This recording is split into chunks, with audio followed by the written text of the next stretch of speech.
consciousness and awareness. I still feel consciousness and awareness throughout the entirety of my sense field, as it were. And that sense field, I'm not defining it as just being in my head or any of this, but is the idea of having our awareness and concentration focused in the center of the body. How one-pointed is that? Is it to it? These words fall apart. I know it's not to collapse it to that, but I'm just wondering how one-pointed is it to be there, and how inclusive is it? So the word one-pointed is is interesting in the sense that what can happen in the meditation is that there can be a tunneling down of our awareness into a nimitta. So it's basically could be experienced as a collapsing of our consciousness into a focal point. But that can happen naturally, or it may not happen at all. So if your natural awareness is diffused, like it's just open, but you're still at the center and you're still with the meditation object, that's fine. You don't actually have to make this one-pointedness happen. The Pali word for one-pointed is ekagata. So it's referring to this. Um, it may not be one-pointed on a small object. It could just be. It also just refers to the fact that the mind is not moving. Like it is completely unified and completely still. Because there's meditation objects that, like, we're using a casino, we're using a visual object here, but there are other meditation objects where it's possible to become one-pointed, but the awareness is still diffused over, for example, the entirety of the body. So the term one-pointed is relative. Like when we're using a visual object, yeah, it's one-pointed with the visual object, but it doesn't necessarily need to be limited to that. It's referring to unification. Like the mind enters a very deep collectedness, and it's not scattered or wandering anymore. Yeah. Don, what are your thoughts on it? I want to share the instruction that the meditation masters in Thailand gave on this particular point, and these are the teachings of Luang Pu Sot. So having your mind rest at the center and having your awareness expand is a good samadhi. That can happen. That's not a problem. It can expand a little. It can expand a lot. And that can be an enjoyable experience to help you develop tranquility and good wholesome feelings in your meditation. However, the masters would say that this state of meditation, each state is coarse, and then there can be a more refined experience of it. So you're experiencing one level of refinement in your mind, and in order to go to the next level, because you can, in a sense, get excited in that state, or kind of maybe pop out of your center or get distracted, or what do you do in that field of awareness, of brightness and energy? You place your mind back at the center once again, and then that can give way into the next refined state of mind that can be experienced. Now, when you bring your mind back to the center to just rest the mind, it's described as like a feather, like you're just so gently touching the center of the body. Rest your mind at its natural state, at home. The home is the mind, the center of your body is the home for your mind. So you just come back to just touch ever so gently, rest your mind there, and marinate in that, so to speak, and to see if another level of refinement can happen. And if it does, the meditation masters in Thailand would say that you then were successful in bringing your mind to another level of stillness. So it's you're doing and you're non-doing, and you're trying to practice without expectations, and you got to be patient.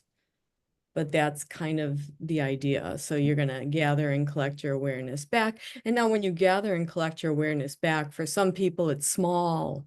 For other people, you know, it's a little bit bigger of a field of awareness at your center. Like whatever feels comfortable, the key is comfort.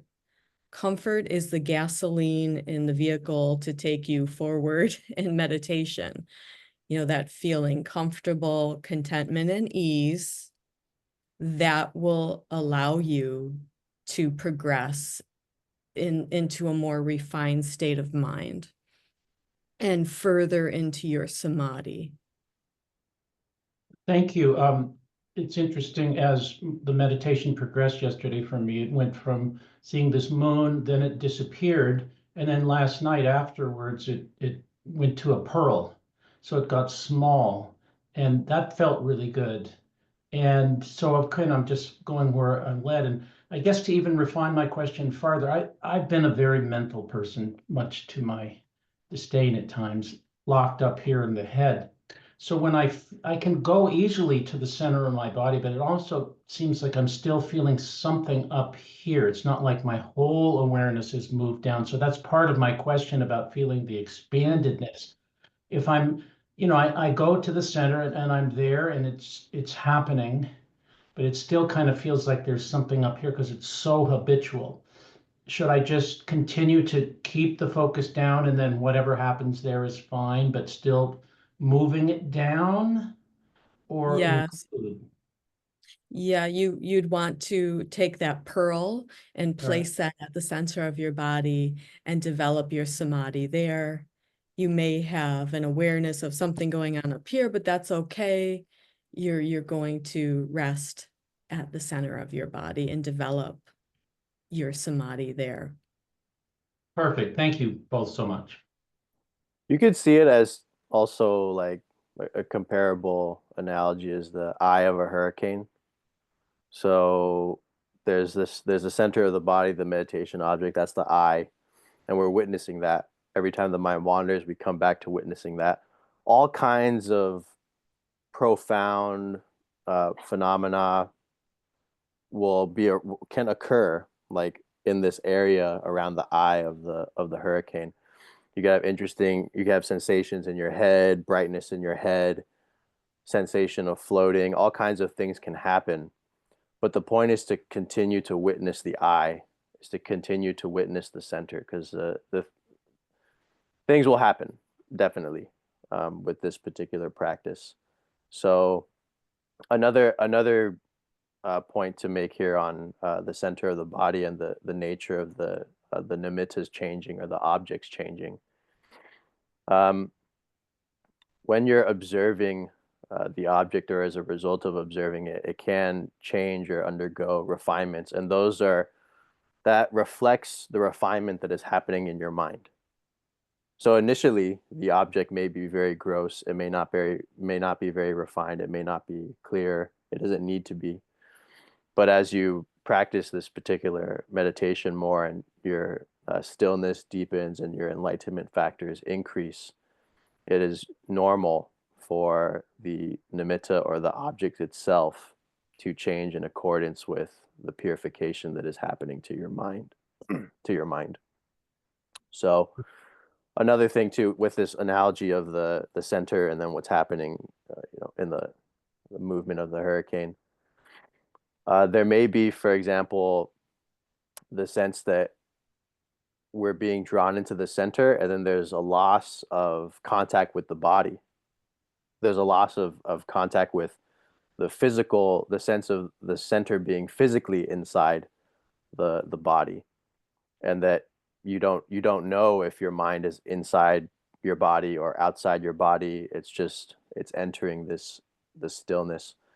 When things like this happen where you're not able to orient or distinguish yourself in the meditation, just the fundamental rule is to keep witnessing, keep observing, just relax and let go and watch. Because to attempt to orient yourself at that point would be disturbing the process. I learned that from Don, actually. So Credit to her on that one.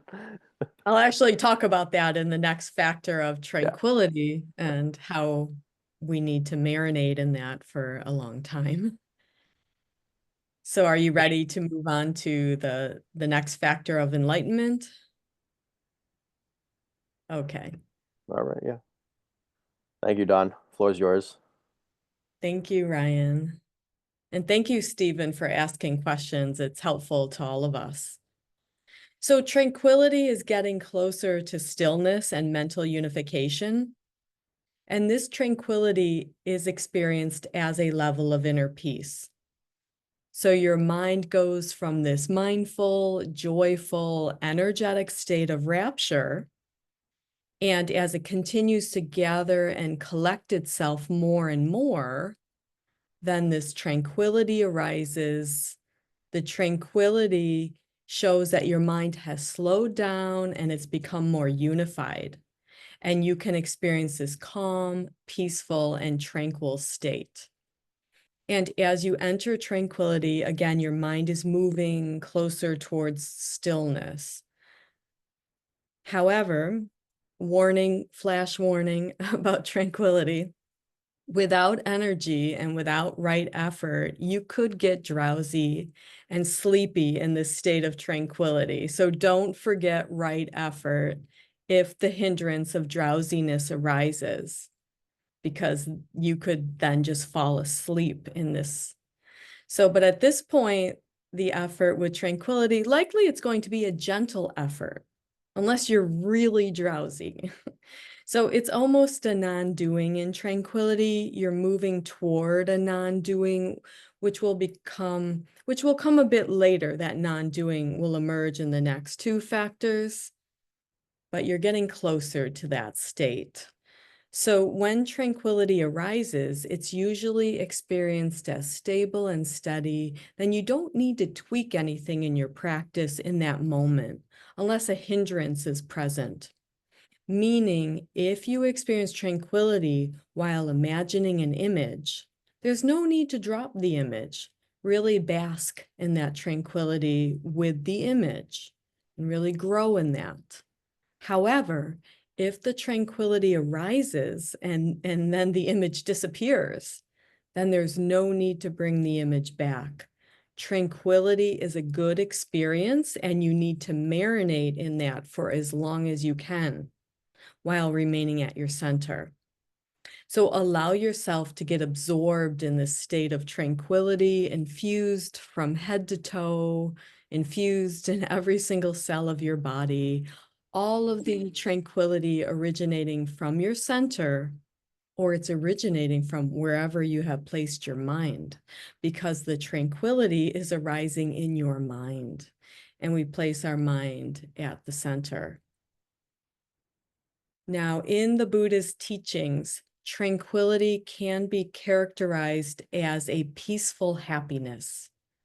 Now you are moving from rapture and joy, a more excited state of mind, to tranquility, which is more refined, clear, and calm state of mind. So you can notice that transition. So in meditation, the state of tranquility provides you with contentment and peace, which will form the basis for a more deeper, the more sublime and refined states of mind, and a sense of well-being emerges from that. Tranquility feels good, and it should. It's a wholesome mental state. You have reached one level of your samatha practice when tranquility arises. So as tranquility arises, you begin to experience your natural state of mind, which is a state of inner peace. This can be described as a feeling of mental and emotional wellness, a feeling of wholeness. You feel full, like fulfilled. There's a deep sense of contentment. The mind is not pining or longing over things of the world. This state of mind of tranquility, it's strong, stable, and resilient in the face of stressors, especially after a good session of experiencing tranquility. It can really help you navigate the stressors and challenges of daily life. So in meditation, it starts off with getting glimpses of this tranquility. And when it happens, it shifts the way you feel. And it's gradual and subtle. And then all of a sudden, there's this feedback loop. It just starts to grow. And this tranquility is your inner refuge and your home at the center of your body.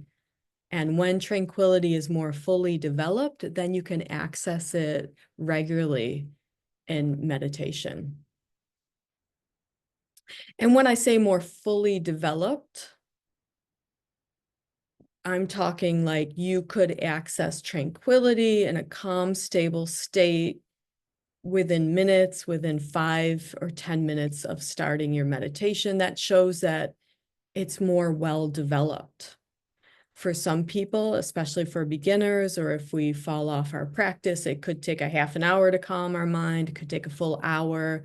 Please be patient with yourself. Don't give up. But as you gradually grow that, you can access it, maybe in 5 minutes once you start your meditation. So tranquility is the opposite of stress, anxiety, and grief. Although these states can happen in response to stressors, tranquility is a powerful factor for not letting these stressors get the best of you. It's really like a protective factor in your mind as this is growing stronger. So there is also a level of clarity that arises from tranquility. And so, for example, you can begin to see solutions to your problems in life. You can have greater insight and intuition. Some people have asked me throughout the years, oh, can I use this session to sit quietly and think about my problems? I finally have a moment to think. And it's like, no, don't use this meditation for thinking. The idea is to use this meditation for developing tranquility and the other factors.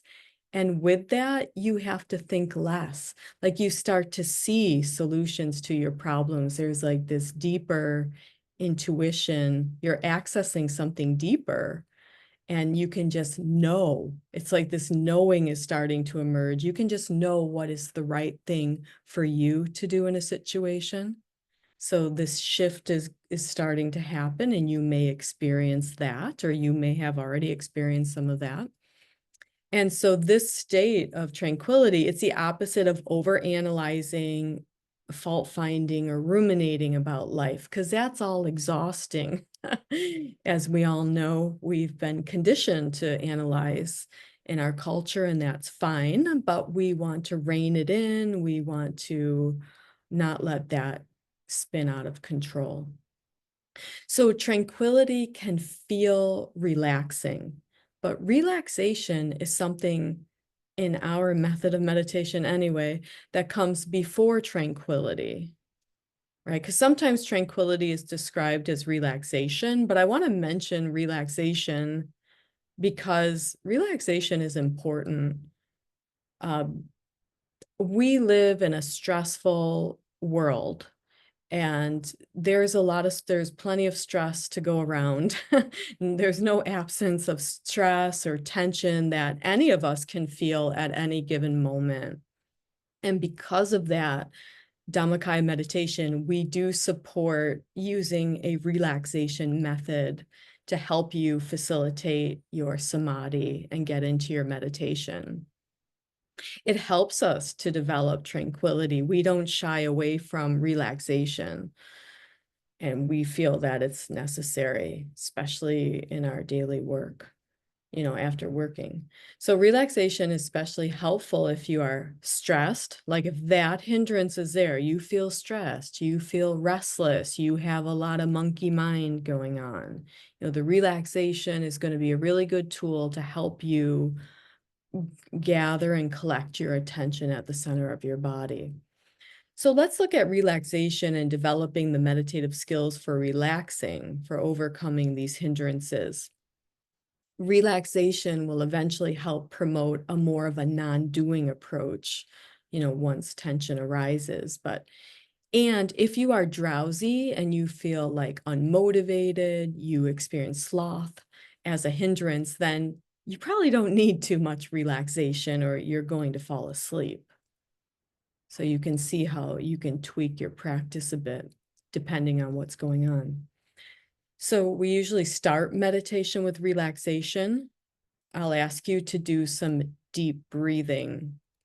So it's breathing in 4, and you double the out breath. It's exhaling 8. Breathing in 4, exhaling 8. Why do you double your out breath? Is because your heart beats, it beats faster on the exhale. So you're going to be slowing down. You're slowing down your heart rate literally by doubling the out breath. So when you breathe in, if you can stay with the out breath longer, you are literally slowing down your heart rate, which triggers the relaxation response. The breathing rate slows down, muscle tension decreases, you need less oxygen, and there's this whole physiological shift that can occur that we are looking for. We are actually looking for that shift to relaxation, and it's taking place at the cellular level in the body. That's why, and I've had numerous people throughout the years tell me that they meditate and they may experience monkey mind during the session. However, afterward, they feel refreshed as if they had taken a nap. They sleep well that night. They're not sure if they're doing the meditation correctly. The mind's still jumping around, but they're noticing these positive effects and they sleep really well. Well, why is that happening? It's happening because meditation is benefiting you at the cellular level of your body. Even if your mind is wandering, that's okay. You are still gaining benefit. And the example of that meditation is like eating an apple.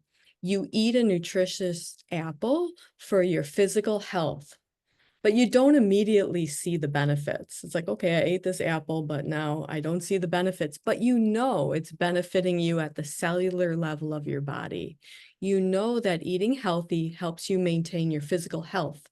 So likewise, meditation, the mind may not calm down right away, but it's benefiting you at a more subtle and cellular level. And that's where what also people may start to report as they develop their meditation is they are confronted with a typical stressor in life, and they notice that they're not as reactive. They're thinking more clearly. So not being reactive doesn't mean, oh, you're getting passive and you're not participating in life. It doesn't mean that at all. It means that you're able to insert the pause, stop, see things with more clarity, and then act with greater intention. So it's moving away from that automatic reactivity and into more mindfulness, more clarity, more inner peace, so you can choose how you want to show up in life without the reaction choosing you, so to speak, without the reaction taking over you, because that's probably not how somebody wanted to respond anyway.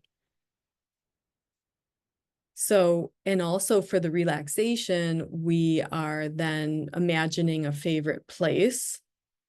And so you can pick your favorite place in nature, because when the mind is really restless or distressed and you need to let go of a troubling memory or upset emotions, in life, I mean, we go on vacation to get away from it all, to be able to set down the burden. So we're not physically going on a vacation, but you take your mind to your favorite vacation spot by yourself at the ocean or in the forest or at a park, because when you imagine yourself in that place, your body reacts as if you are there. And now it's very interesting. There's imagery studies that show, and that's why the mind's very powerful. We work with images in the mind. If you imagine yourself at the beach and you become very relaxed, your body is reacting as if you are there. your body doesn't know the difference between what's actually happening or an image in your mind or a thought in your mind. And they've done, like, I've read these numerous studies that show that. So if you were to go on vacation at the beach, we'll hook you up to all the machines to show how you relax physically, but actually you didn't need to go to the beach. You can do it in your meditation and your body will react as if you are there. It settles down, so you gain the benefit. So we work with safe place images, favorite places in nature, a place where you know you can really set that burden down and relax. So if you have a favorite spot by the ocean or by a river or by a calm pond, anything like that, we promote those images in the beginning. And Ryan talked about the reset. I can remember, teaching people and their mind will spin off and they can't come back. That's when you can open your eyes in the session and just place your mind one pointedly and then close your eyes again and then go back to your favorite place. You're going back to gathering and collecting your awareness, and then you start over.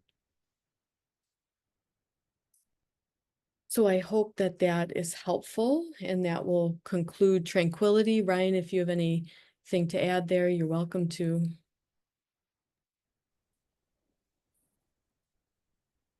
So I think, like, of course, any of the other factors, tranquility is a spectrum. So in our technique, Don, what would you say is an example of someone experiencing tranquility maybe for the first time? How would they recognize it? I think they describe it as inner peace. It's a very nice, wholesome state, and that tranquility is described as peaceful. But the mind's still moving a little bit. It really needs to be developed and cultivated. That's why it's on a spectrum. You really want to dwell and marinate in that. It's really nice. And samatha is described as tranquility. So it is one level of experiencing samatha. So you're on track, moving in the right direction. And tranquility is a sign that you are moving in the right direction. And this is correct.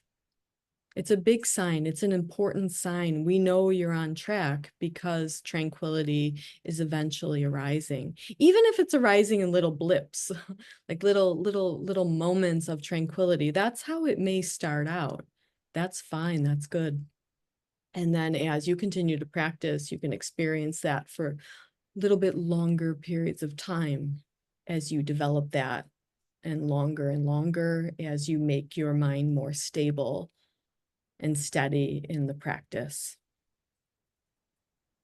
Since your understanding of Pali is pretty deep, this question may be related, since some of the practitioners here have done mindfulness of breathing before, or they've done body contemplation. So in the mindfulness of breathing discourse, it says there's a section that talks about tranquilizing the body formation. But in Luang Pu's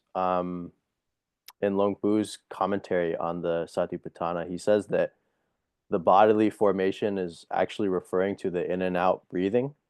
You familiar with what I'm talking about? I think it's like kaya. Called the breath body. That's right. That's right. Don't they call it the breath body Yeah, in that's right. the forest tradition as well, right? I thought that term is also used. Yeah, it's your breath body. Yeah, the inner body. The consciousness. See, the consciousness and your physical body interact together, one affecting the other one in harmony. But when we get in touch with this tranquility, it's experienced as a subtle inner body, breath body of tranquility, as it's described. But that's really meaning your consciousness that is residing in this body, taking the form of this physical body. And there's also a point that was made in his same commentary on the meaning of the word anapanasati. So an in Pali is always a negation, right? So, and then apana is referring to breathing. So generally, when we think of mindfulness of breathing, we think of the in and out breath, but there is an emphasis that Lung Bu was making on the cessation of breathing. Can you talk about that a little bit? Because it may be something also that practitioners here have experienced before or will begin to experience, that when the mind calms down, their breathing begins to stop. And it can be a little concerning for some people.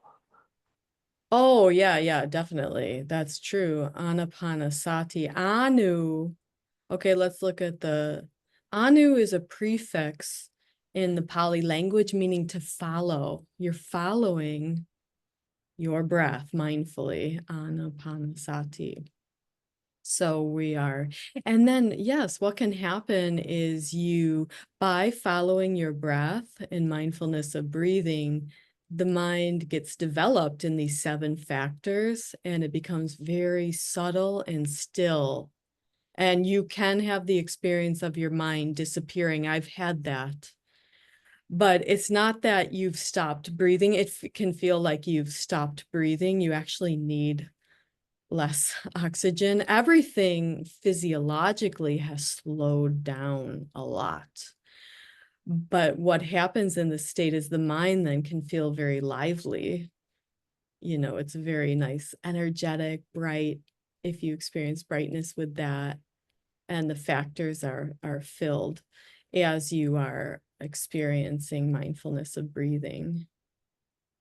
So you don't worry about that. You just rest your mind right where you were focusing on the breath. And even if you feel the breath disappearing, that's a deeper state. Just stay with that, develop that, go with that. Because with that deeper state, the factors of enlightenment are present. And so you are developing them as you stay present with them. And physiologically, everything has really slowed down to become very subtle.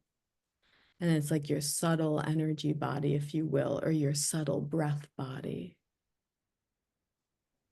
Would would an energy of tranquility that arises in the body from stillness also count as the tranquility factor?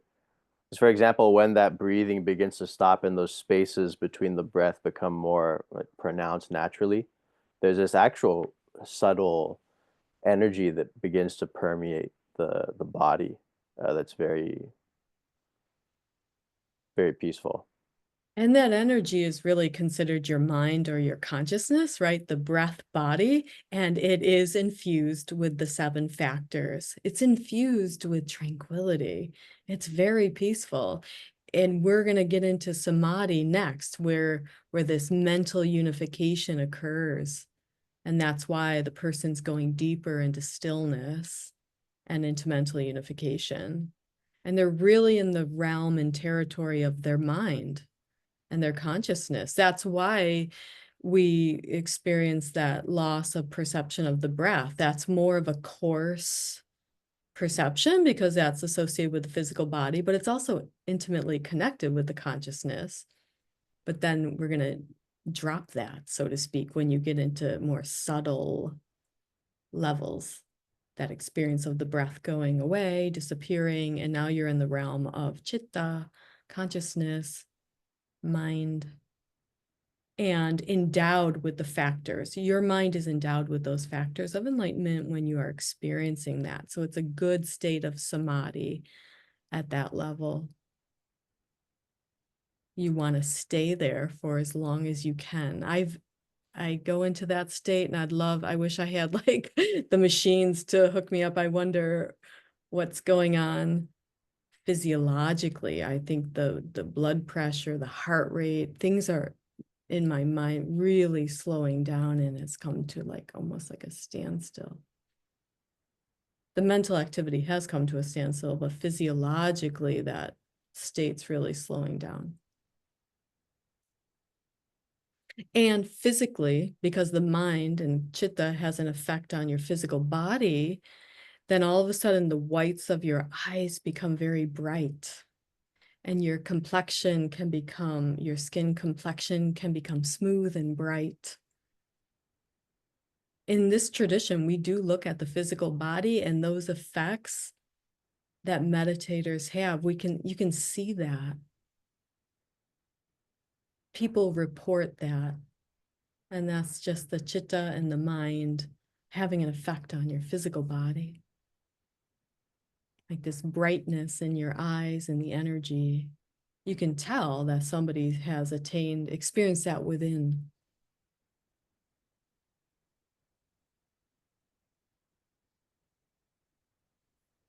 Okay, thank you. We'll begin, or I'll begin my portion now with the concentration factor. And since Don's going to add some make some additions to it, we'll go a few 5 or 10 minutes over the hour. So just giving everyone advance notice on that. The concentration and equanimity factors, they're considered the sixth and seventh of the factors of awakening for a reason. If mindfulness and persistence is really the three initial factors being mindfulness, investigation of states, and persistence or effort, you see those as the base of your intention and the base of application in regards to the meditation practice. You could see these later factors as the rewards or the fruitions. And of course, mindfulness, investigation of states, effort, these things, they're self-rewarding. Definitely. It's to be present and mindful as opposed to being not present and mindful is a reward in of itself. But the tranquility, the unification of mind, or what is also called concentration, and the equanimity, these are really they're considered fruits. Rapture as well. These are considered maturations and fruits of practice. When your investigation of states, your mindfulness, your persistence has been developed to such a sufficient extent, it's like pouring water in a cup. If you just keep pouring the water starts to overflow. It's the same way with these four later factors. If you continue with the mindfulness, with the relaxation, you're persistent in it, and you're doing appropriate investigation, seeing the three characteristics, seeing things as they are, getting out of the way, then these four later factors begin to mature. So concentration is referring to the unification of the mind. It's referring to a collectedness. So specifically in this tradition and in this technique, it means that your mind is now becoming absorbed and unified at the center of the body, or unified with the meditation object. And in the Theravada tradition, for the most part, there's some departure from the commentarial literature recently in the modern traditions, but especially in the period of training and practice that Don and I come from, it was very commentarial based. So there are 3 stages of concentration in the commentarial literature, and they're generally regarded as the 3 stages of concentration in Theravada meditation practice. The first one is called momentary concentration.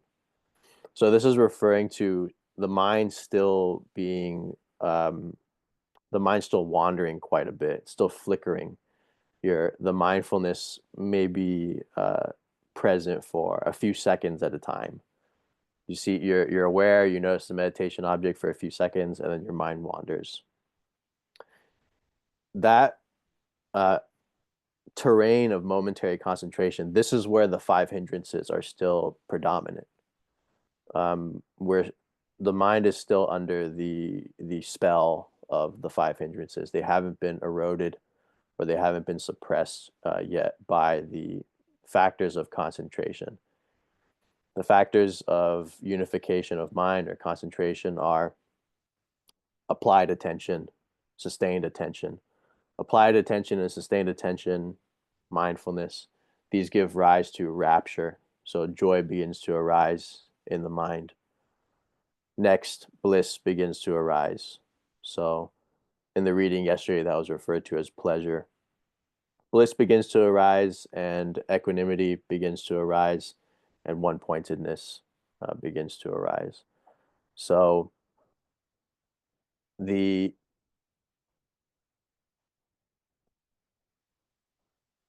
maturation of these factors begins to occur in the second stage of concentration, which is called second stage of unification, which is called access concentration.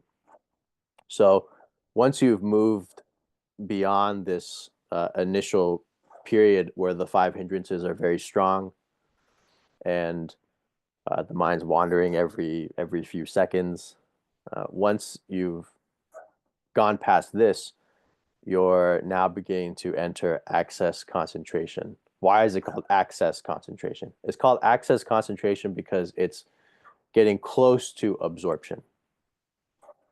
It's in the neighborhood of absorption. So it's generally called access or neighborhood concentration. You're getting close to falling into the center of the eye of the hurricane. Like if your meditation started on the periphery of it, there's a lot of chaos here. There's a lot of hindrances. There's a lot of craving, a lot of attempting to control. The meditation is very difficult. You're sleepy, you're tired, you're agitated.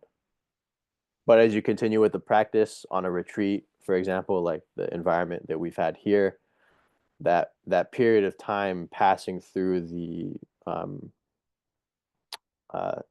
the periphery of the hurricane can happen rather quickly, and you can get very close to the still point or enter the still point.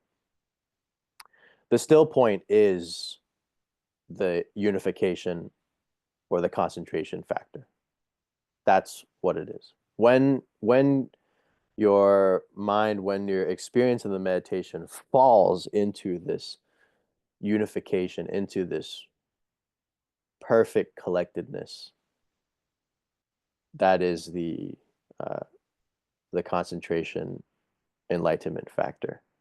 And it's also a spectrum, right? Because concentration generally is defined as access and then absorption. And the terrain of access concentration is quite, it can be extensive.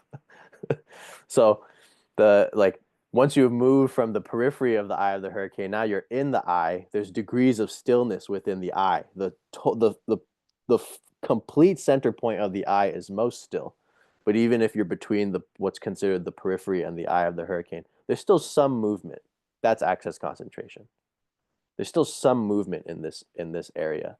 So there may be a lot of brightness. You may experience bliss. You may experience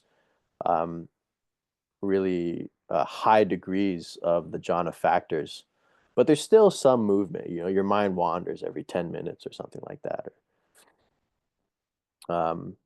There's still further refinement or deepening that can happen.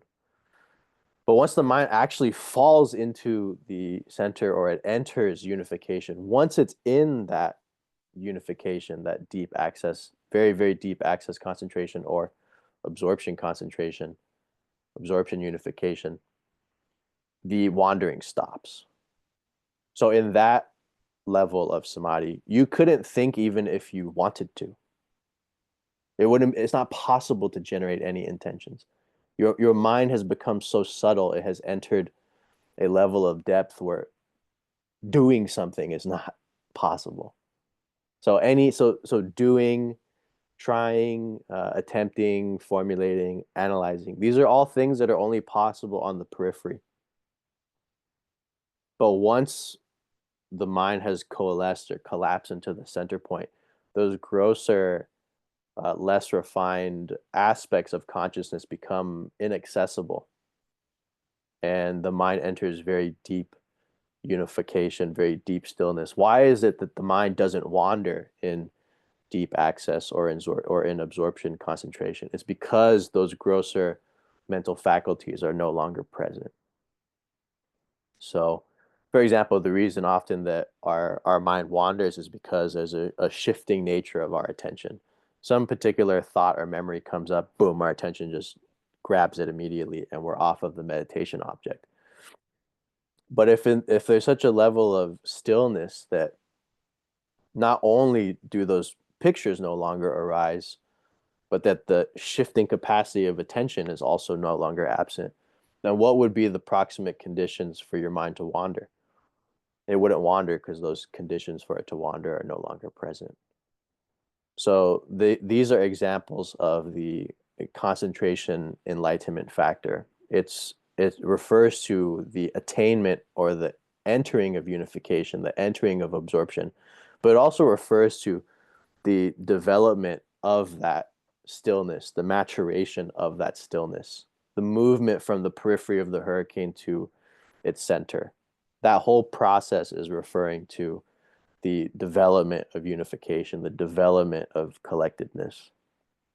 So it's called concentration because, you know, and it's interesting because as the translations have progressed over time, they've moved away from the word concentration. So like if you look at Bhikkhu Bodhi's and if you look at Bhikkhu Bodhi's translation of the Pali Canon, and especially the commentaries that were done by Bhikkhu Nanamoli, they all use the word concentration. But if you look at the modern translations from like Sutta Central by Bhikkhu Sujato, it's not called concentration anymore. They call it immersion. So they've completely departed from the word concentration. So, but we're referring to the same thing. We're referring to whether the word is immersion, unification, concentration, collectedness. It's all referring to stillness. They're all words for stillness. A word that's commonly used in this body of work is cessation. They say that the levels of absorption are levels of cessation. Why?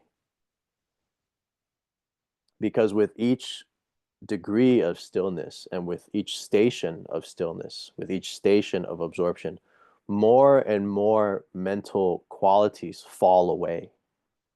When you first start the meditation, there's a lot of thinking. When you first start the meditation, there's a lot of analysis. There may be worry, there may be restlessness. That ceases.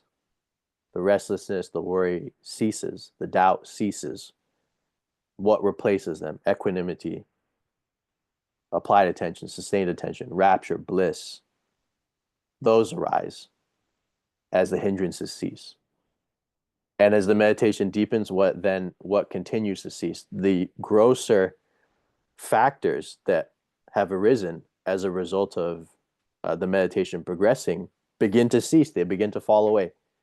Applied attention falls away. That means you're no longer having to put your mind on the meditation object. It actually has gone into the meditation object, or it's unified with it. Applied attention falls away. Sustained attention falls away. So that means remaining connected with the meditation object, having to have that as an intention, that falls away. The initial intensity of bliss, that falls away and it becomes more subtle, coalesces, collapses into tranquility and equanimity. All these factors, all of these, all of the mechanics of our consciousness as we usually experience it gradually calm and still into this falling away of them. So with the preponderance of thinking, for example, maybe when you first start your meditation session, or you'll notice when you go into a meditation retreat that may be of a longer duration, let's say 5 days, 7 days. The first 2 days, you're thinking a lot. And then by the third, fourth, fifth day, there's really a significantly less amount of mental content that you're dealing with in terms of its arising, but also in terms of your engagement with it. There's just been a subtlety that is developing, or a subtleness that is increasing, and a coarseness or less refined mental processes begin to fall away. They begin to cease. So if you look at the whole path of meditation in this system and all Theravada systems, they're all paths of cessation. So these grosser factors cease, these grosser factors fall away, and then even the initial factors of purification of mind begin to fall away, like bliss and rapture, and they're supplanted by very, very deep, can be supplanted by very, very deep equanimity.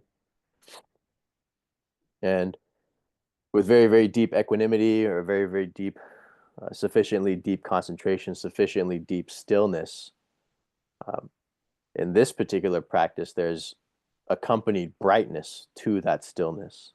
And that accompanied brightness and stillness allows access to specific insight knowledges. And with those insight knowledges, then what happens? More cessation happens. Cessation of craving, cessation of clinging, cessation of wrong view, cessation of convictions, cessation of self. All of these factors, all of these constituents of experience and these aspects of consciousness that are very normal and ordinary and familiar to us begin to fall away. Why is it difficult to enter a deep meditation for the beginning practitioner? It's because if you see your ordinary consciousness as a specific, I mean, yeah, we're all none of us are young, too young to not understand this, but the radios on cars, you used to tune them back in the day from one station to the next. The station of physical human consciousness is a different station than deep absorption. The periphery of the hurricane is a different station than the center of the hurricane.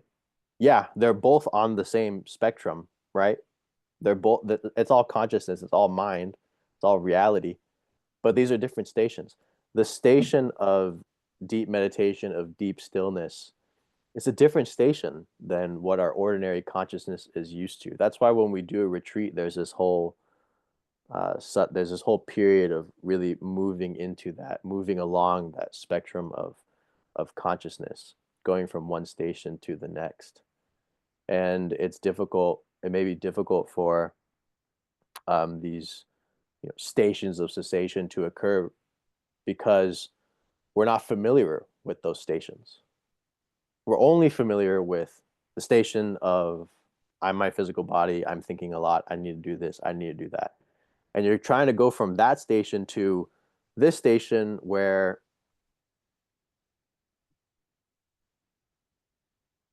nothing's happening. Not only is nothing happening, but you couldn't even make something happen if you wanted it to.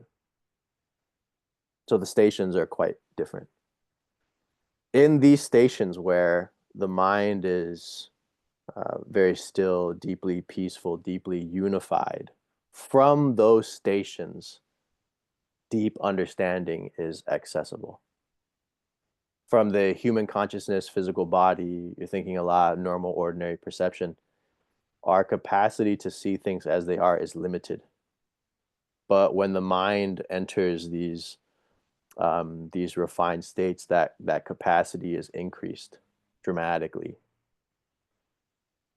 So, and based on that purity of mind, that purification of mind, that brightness, the stillness, the equanimity, it is much more able to see things as they are, much more able to see the three characteristics. Everything in this practice is like a loop. You develop let's look at the 7 factors. You develop your mindfulness, investigation of states, and your persistence. And as a result of developing those first 3 factors, you get rapture, you get tranquility, you get concentration, unification, and you get equanimity. With more rapture, tranquility, unification, and equanimity, that has an effect on your capacity for mindfulness. That has an effect on your capacity for investigation of states. When the mind is more equanimous, when the mind is less concerned with outcomes, it's able to investigate with a much greater clarity and depth of capacity. So many things in this practice are cyclical in their nature, but concentration is referring to unification and levels of unification, because there's not just one level of unification. And particularly in Theravada Buddhism, there are eight degrees of unification, or 8 stations of cessation, 8 levels of samadhi. They're called the first 4 jhanas. They're called the form jhanas, and the other 4 are called the immaterial jhanas, or the formless realms are other names for them. So, and those culminate in the realization of unbinding and of nibbana. So with the 4 jhanas and the 4 immaterial realms, the mind is very, very purified, able to access the insight knowledges, able to see the 4 noble truths, able to see dependent origination, able to realize the end of suffering. Yeah. Okay, Don. So let's tell us a little more about concentration in Dhammakaya meditation. Yeah, you mentioned some really good points here. So as our 7 factors of enlightenment become very well developed, then we are preparing ourselves to be ready for Vijja Dhammakaya. Vijja meaning wisdom, realizations. The goal is to acquire wisdom and to experience the realizations of the Buddha's enlightened mind. And so the 7 factors of enlightenment, when they are well developed, will form the basis for the knowledges and the realizations, which is ultimately the goal, which will ultimately free the mind. And the knowledge is needed to remove the ignorance. We suffer because we don't see things in accordance with the truth, or truth meaning Dhamma. So that's one thing I wanted to mention. Also, you mentioned, in samadhi, eventually the mental processes cease. Now, this is a big point that Long Pu So discussed. So when it ceases and your mind is gathered and collected and very unified in this state, he describes this as you have brought your mind to a standstill. You've stopped your mind at one level. There's more levels. You have to kind of keep going, but just so you understand what that means when he says bringing your mind to a standstill, that's what he means.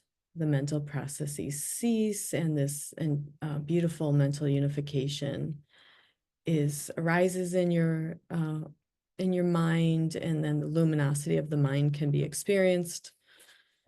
And this is a picture, it's a little bit blurry. It's a picture of Long Pu So teaching the 7. He's teaching about the center of the body, and he's showing the 7 bases of the mind. He's teaching about this mental unification, this ceasing of the mental processes to go deeper into your meditation. And so that's one of his pictures of how he was teaching at Wat Pak Nam in Bangkok when he was alive. And also in the samadhi state of mental unification, he identified, again, this is commentary, so he's going to say that the mind is made up of 4 components. The first one is seeing. This corresponds to your bases, your sense basis, the seeing consciousness, the hearing consciousness, so seeing. And then the second one is thought. The third one is memory. And the fourth one is cognition, which is this knowing aspect of the mind. This all becomes unified at one point, and the mental processes cease, and now you're into this experience of your mind as unified and bright. So that's all I was going to say on samadhi for this tradition.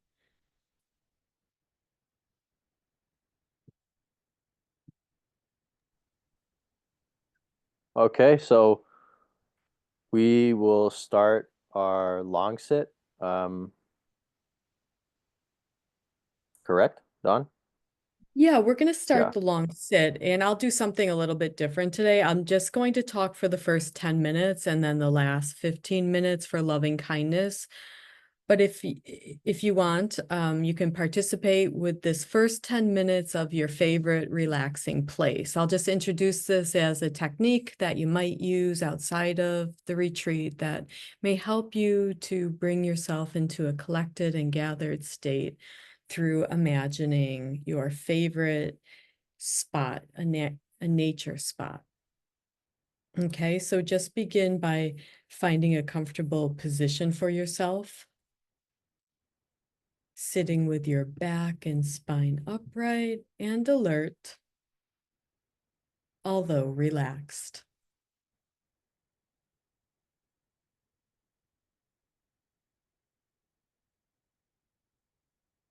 Taking some deep breaths, inhaling slowly and doubling the out breath, exhaling fully.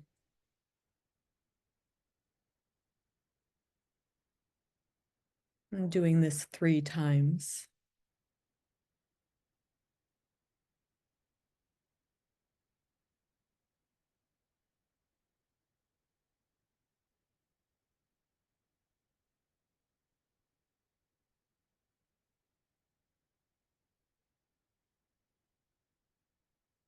And connecting with the relaxing feeling of your breath, just simply scanning over your physical body from head to toe, noticing how you're feeling right now in this present moment, observing any sensations in your body that are present right now without judging them as good or bad, right or wrong, just simply noticing.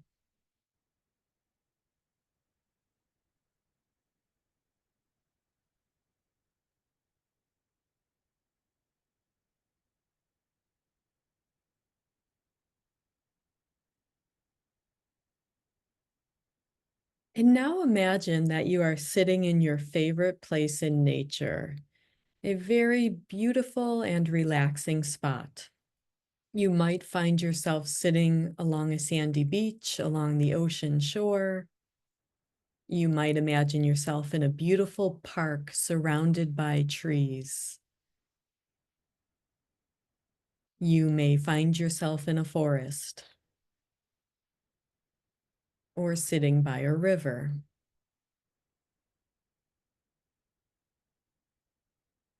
Wherever you imagine yourself to be, you're there by yourself and you feel very safe and very secure.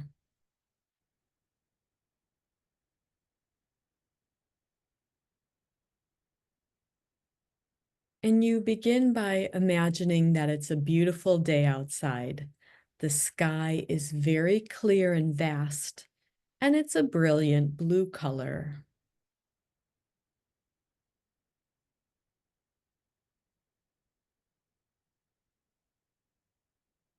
The sky represents your mind, very open and vast. And you can feel the warmth of the sun on your face and your body, and it feels good.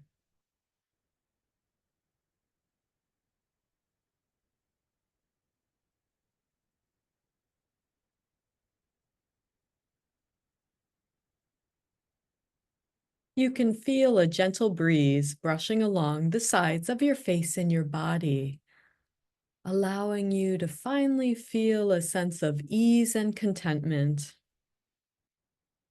You've made it away from the hustle bustle of life, and now you're in this beautiful, peaceful place. You're really able to set aside any cares or concerns, leaving those behind as you're enjoying your favorite relaxing place.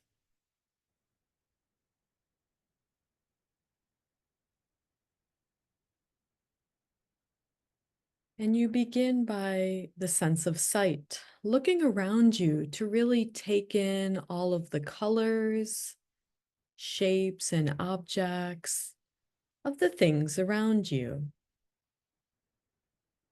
The beauty of your favorite place, you're absorbing that And really taking that in with your sense of sight.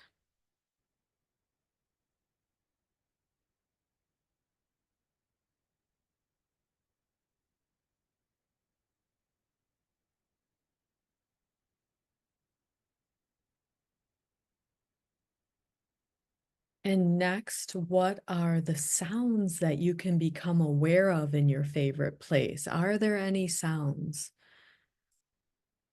And really taking in the sounds that are very pleasant in your favorite place. Maybe some birds chirping off in the distance, a gentle breeze rustling some leaves nearby, or the sound of water. Really taking in your favorite sounds, all of the sounds at your favorite place.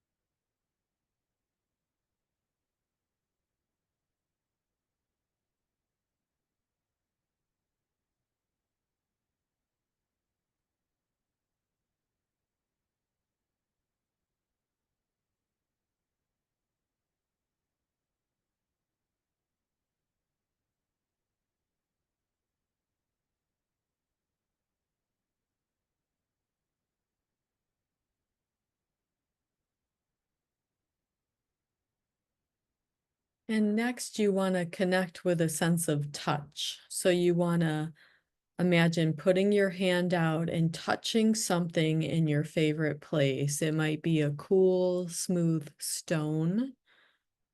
It could be a leaf, some water you are touching, just something that is a pleasant object to touch and to really notice the texture of that object, the temperature.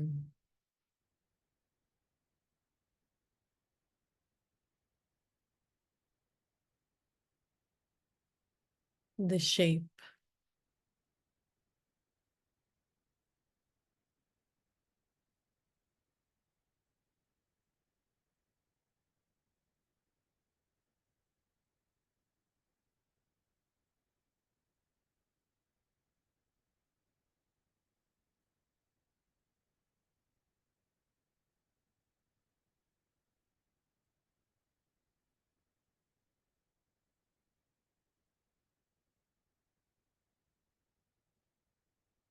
And next, becoming aware of a sense of smell, beautiful scents that may be a part of your favorite place. If you're at the ocean, you can smell the salt water, smell some nice scents around you.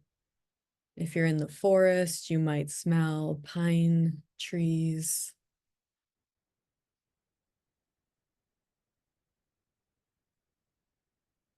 flowers. Have a scent if they're in your favorite place.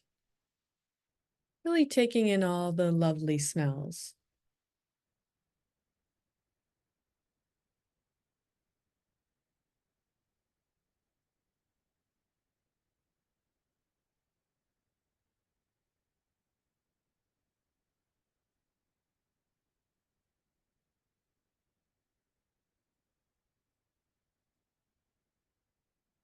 And you're beginning to feel a sense of contentment and ease, able to really release and let go, to be fully present in the moment at your favorite place.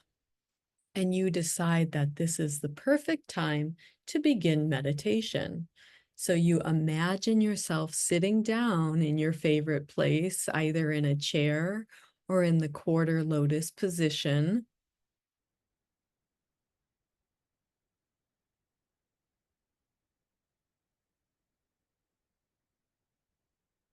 Seeing how you're closing your eyes and preparing for meditation, allowing your awareness to float down naturally and gently to the center of your body, resting there. You might imagine a bright, shiny sun or luminous full moon softly floating at your center. As you're withdrawing your awareness from your senses into the center of your body, and with an image of brightness, reciting to yourself the mantra Samma Arahang. Samma Arahang. Samma Arahang.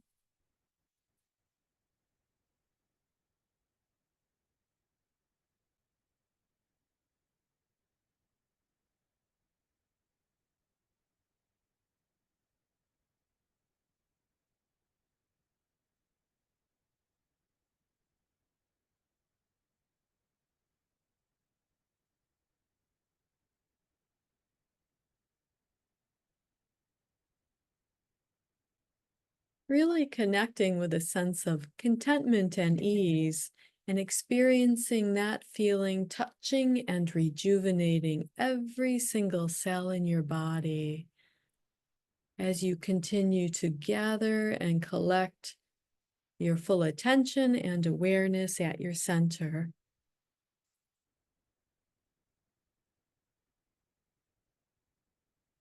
And now we will practice in silence, and I will come back on at 11:45 to guide you in a 15-minute loving kindness.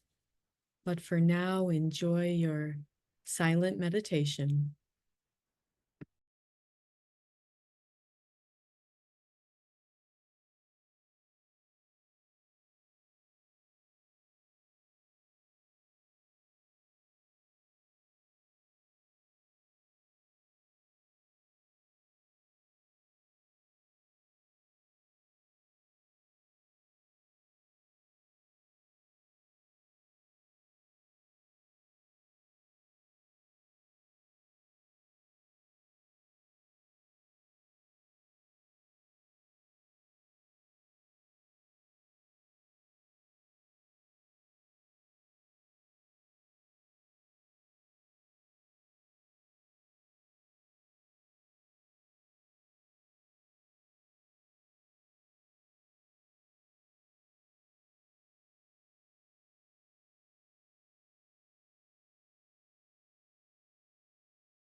Now, during the last part of the meditation, we will practice cultivating and generating the feelings of loving kindness originating from the center of our body and emanating these feelings outward from our center.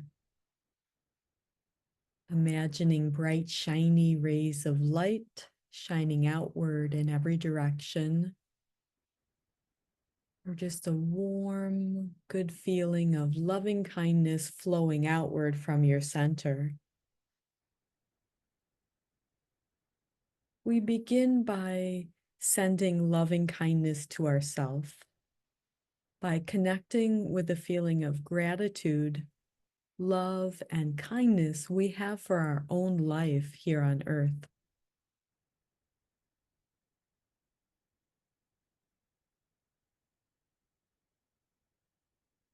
Connecting with the feeling of love and gratitude that we have for our life.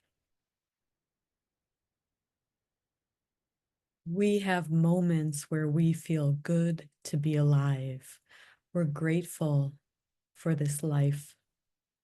And really connecting with those feelings of love and kindness and metta for yourself.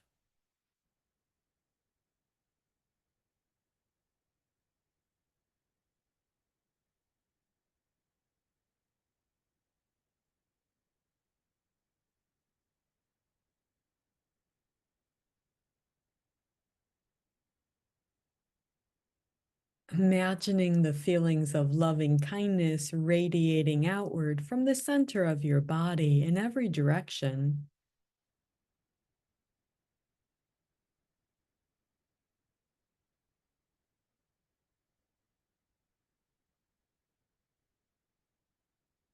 Touching and rejuvenating every single cell in your body.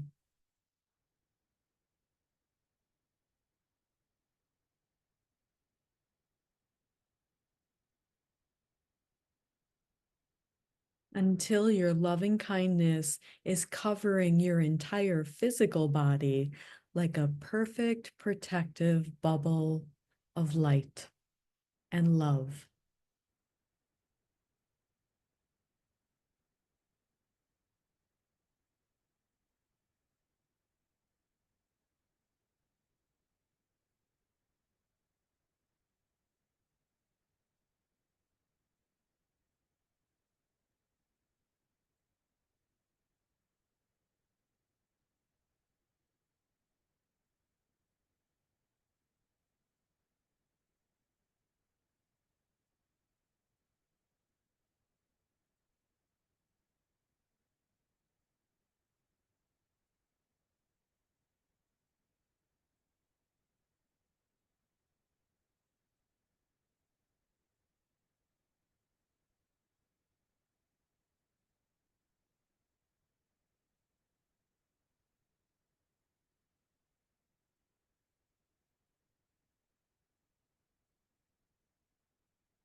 And now, having connected with that inner feeling of loving kindness and your inner brightness, we now want to share that and send that to our fellow meditators here with us today.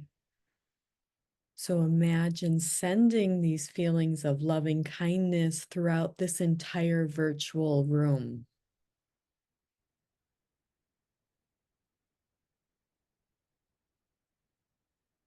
Sending your loving kindness to your fellow meditators here. Making the wish that And you can recite this to yourself. May my fellow meditators be happy, safe, and peaceful.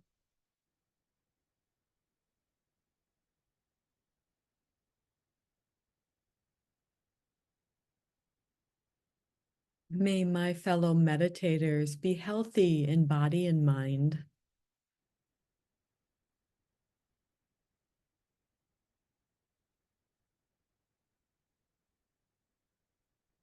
May my fellow meditators be able to take care of themselves and their family easily and happily.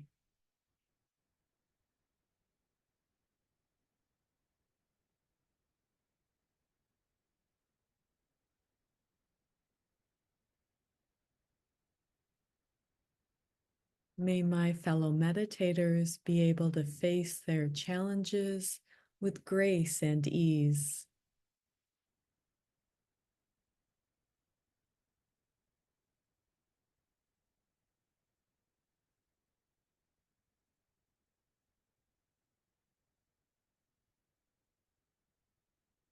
May my fellow meditators be successful with their meditation practice and attain the inner Dhammakaya inside easily.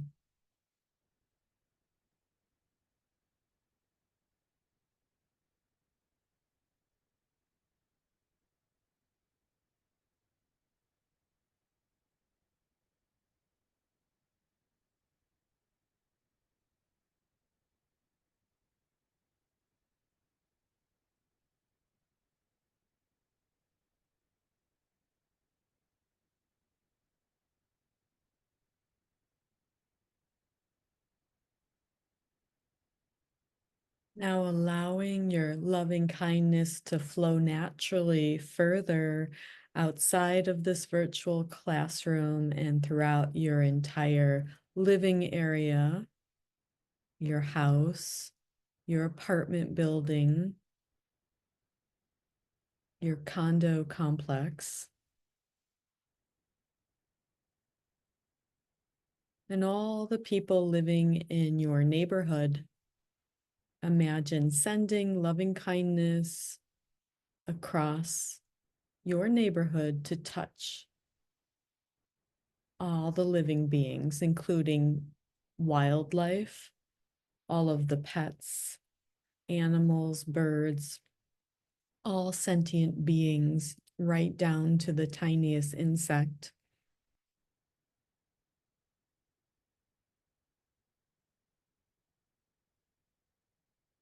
All living beings cherish their life and they wish to be free from suffering in any form. And that's why we're sending our loving kindness as far and wide as we can, now expanding throughout the entire town or city that you are in.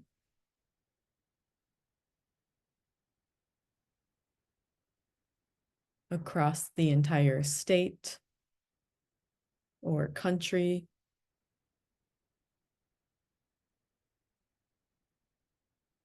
Eventually across the entire country of the United States. Imagining the many different people we share our country with. We're sending our well wishes to everyone.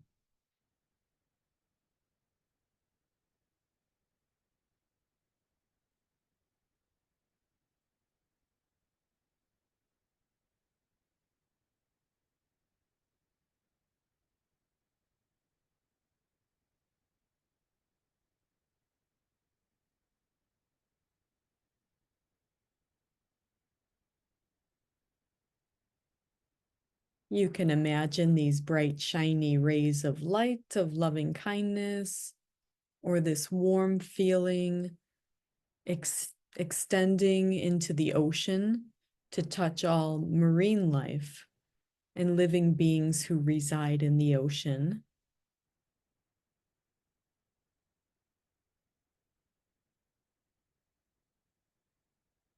And then across the entire continent of Europe.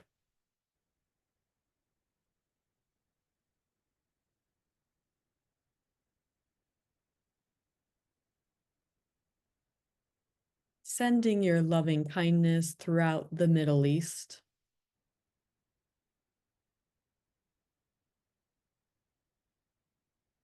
across the entire continent of Africa,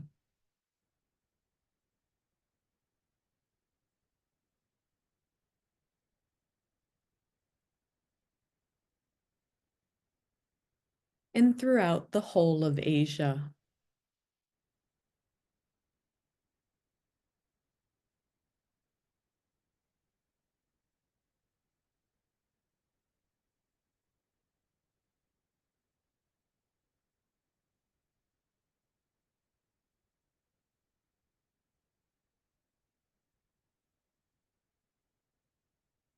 Including Oceania.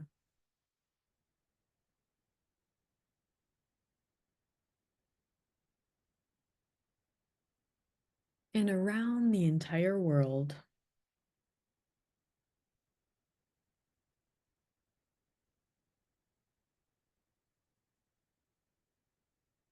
There are many different people and living beings, sentient beings we share our planet with, and we send our loving kindness to them all.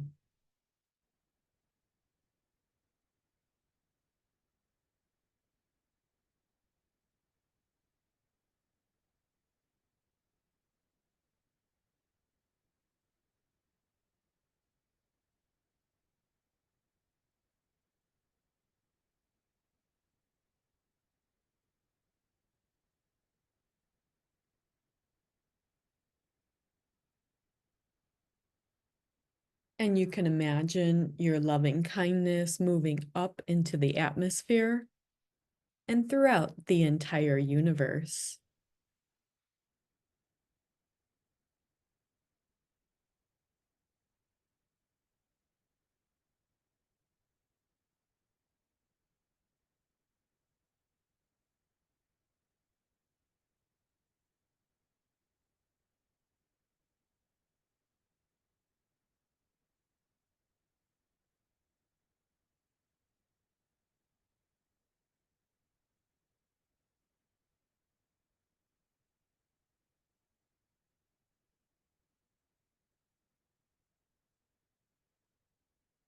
As your awareness may have become very expansive in this exercise, bringing your attention back to the center of your body, gathering and collecting your loving kindness and bright energy at your center.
And now, when you're ready to, slowly opening your eyes and bringing your awareness back to the room and stretching your body if you need to.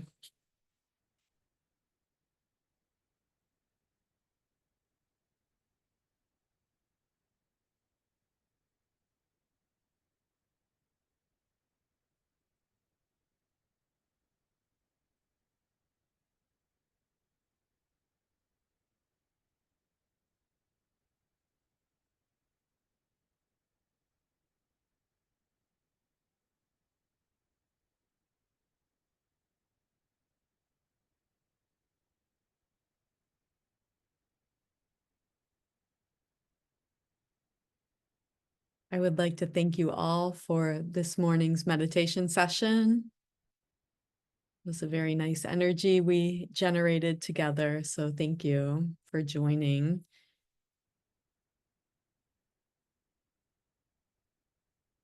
And we're going to be breaking for lunch. Is there anything, Ryan, you'd like to say? Nope. Okay. All right. Alexander mentioned, oh, the sound of the bell is completely blocked out by Zoom. So it wasn't a good sound then. You really couldn't hear it, it sounds like. Oh, I didn't notice the bell. Yeah. Yeah, okay. Also, Dave had a question from earlier today. We might just answer that before we break for lunch. He mentioned, how do we stay in the state, I believe the state of tranquility for longer? And so we don't do what the doing is creating the causes and conditions for tranquility to arise. It's something we're not necessarily in control of.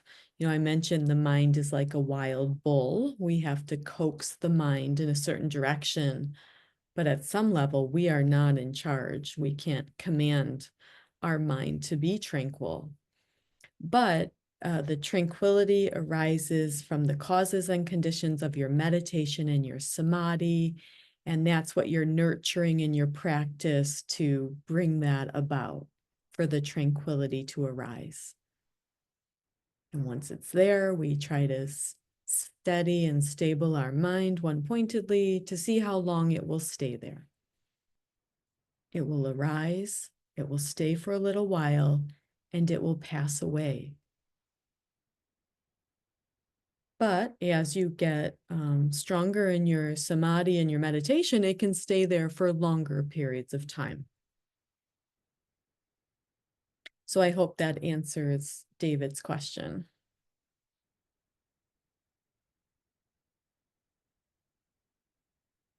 So I wish you all a wonderful, mindful lunch, trying to stay mindful while you're eating what you learned yesterday, and mindful walking about your living quarters. And then we will see you back here at 1 o'clock Eastern Time.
All right, everyone. I hope you enjoyed your lunch break.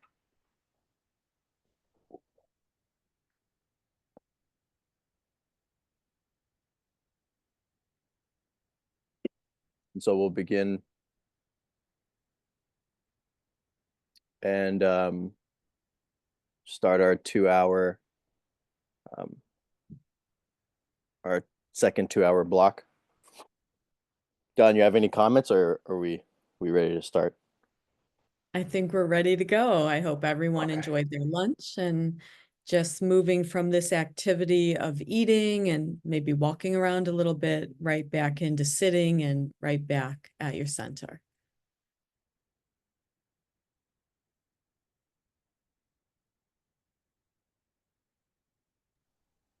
Okay, let's begin. At the end of the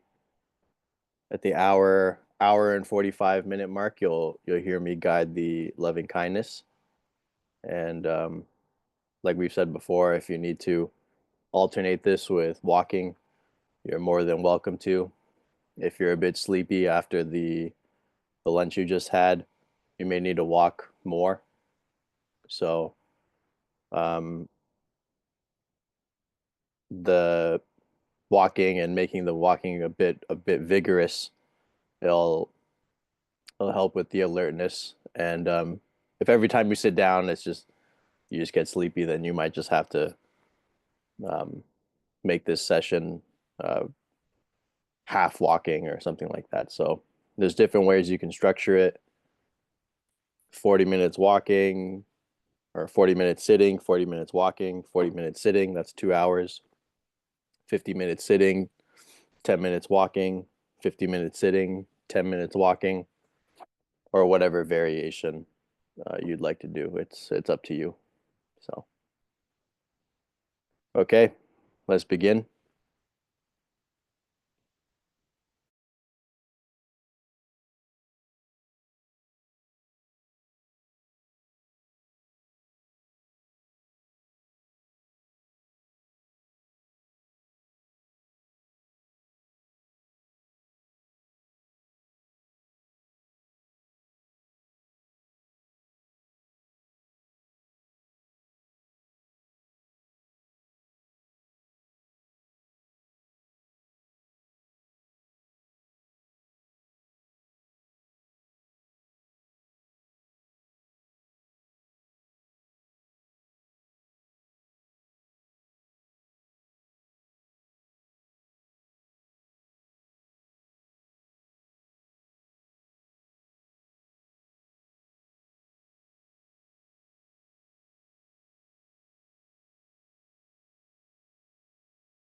Now begin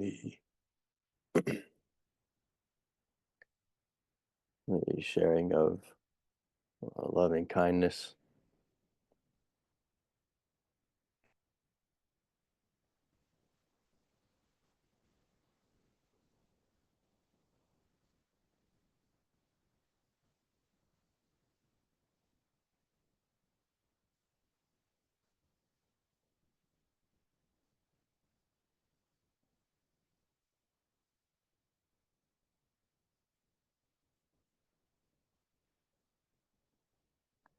See and or feel the meditation image at the center of the body.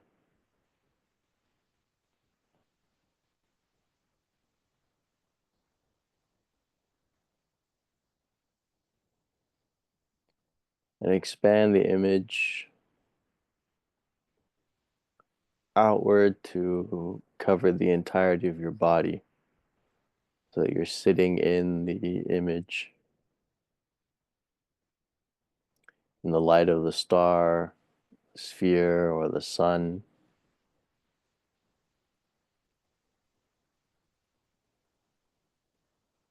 We'll begin with loving kindness for ourselves.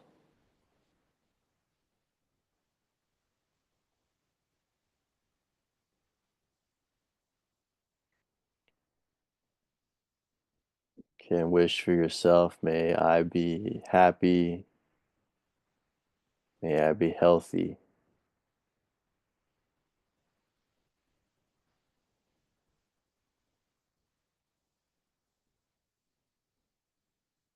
And feel loving kindness for yourself.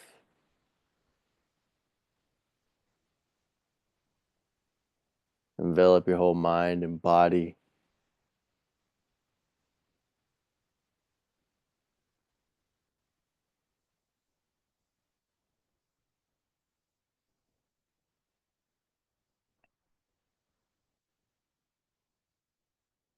What can help give rise to the loving kindness is the sincerity of the wish, the sincerity behind the intention.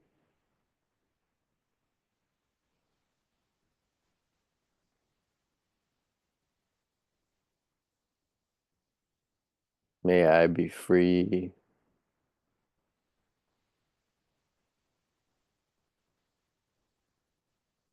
from suffering. May I be safe, free from danger.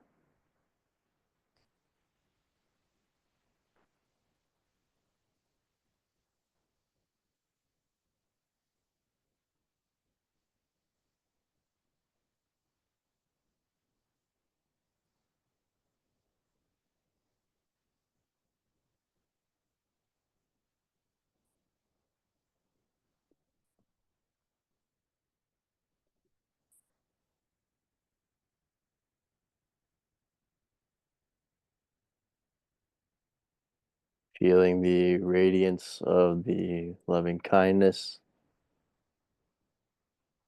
for oneself. Begin to expand the radiance outward.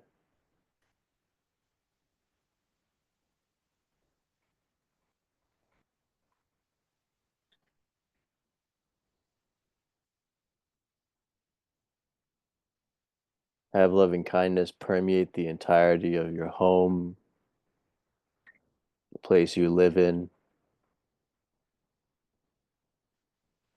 reaching all the people that are near and dear to you.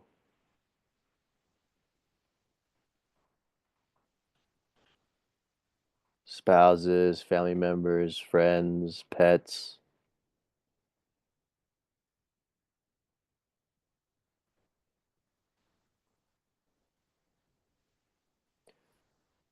See all of them before you smiling, radiant and bright.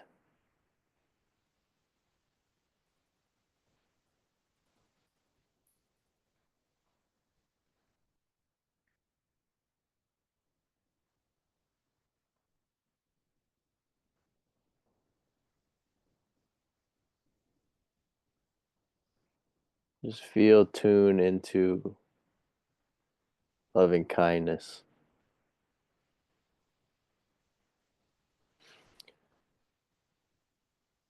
Include all our fellow meditators here in our class, our retreat.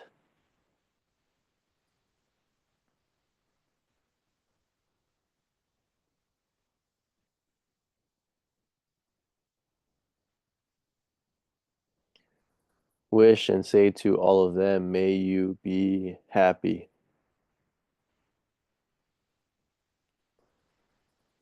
May you be healthy. May you be safe.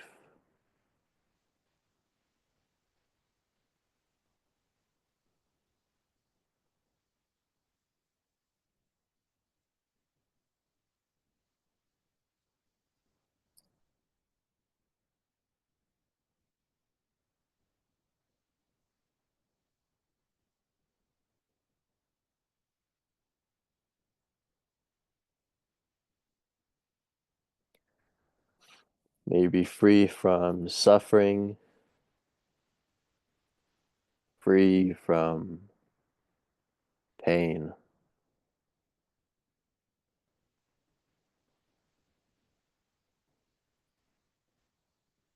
And may you all awaken.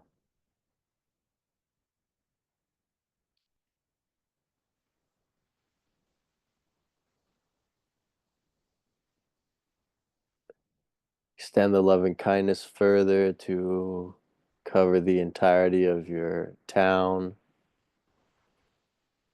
passing, reaching, enveloping all the beings in your city.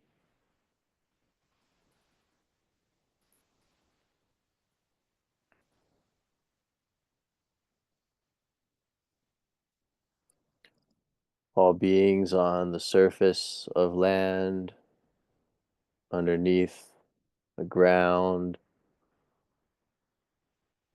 all beings in water and the sky.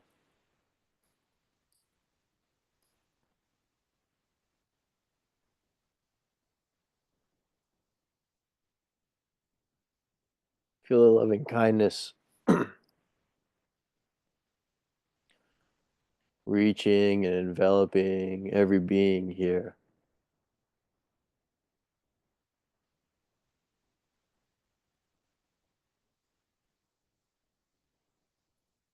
Your heart extended, your center extended in every direction.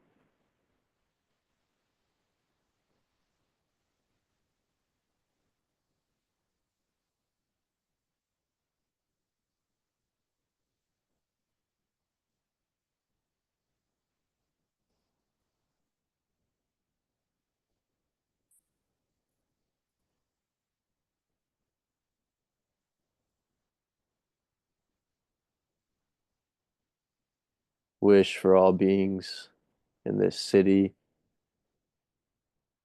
May they all be happy. May you all be healthy, free from suffering, free from danger.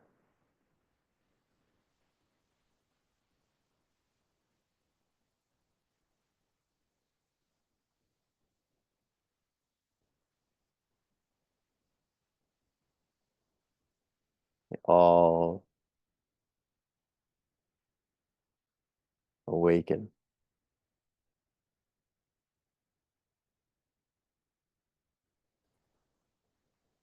Extending further, covering the entirety of the country you live in.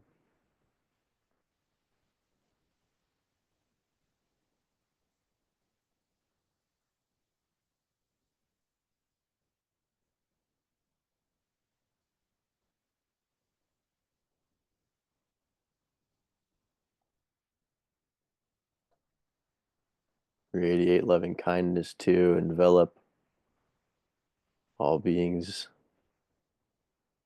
in your country.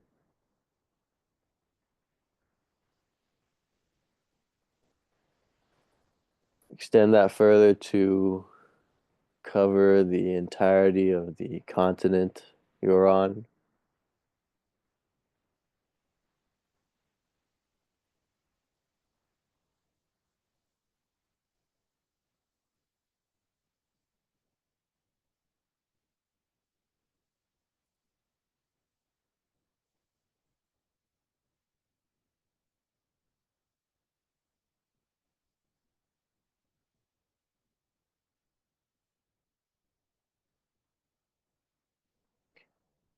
See, feel the radiance of loving kindness suffusing, covering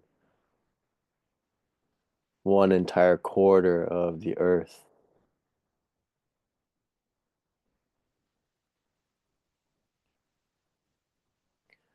May all beings in this quarter be happy, healthy, and free.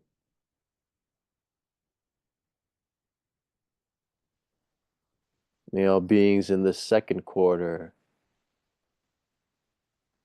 be happy. May they be free from enmity and danger.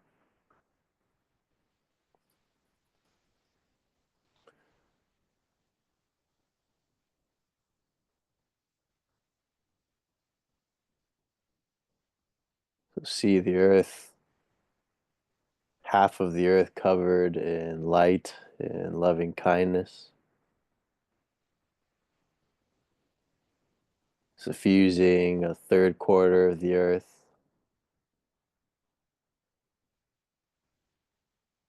and a fourth quarter,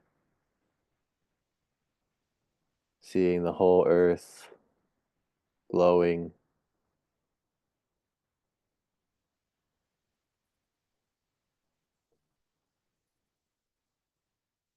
and radiant.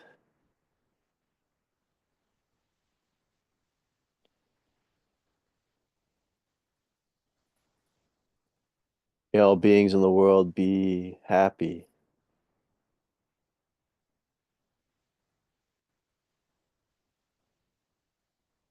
May all beings in the world be healthy.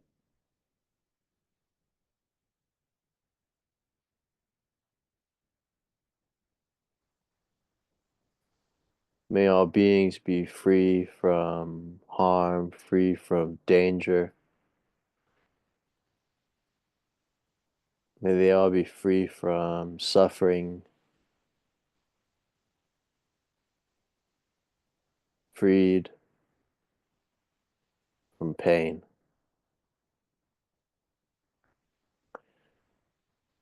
May all beings in all places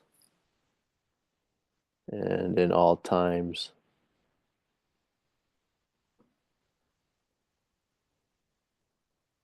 may they awaken.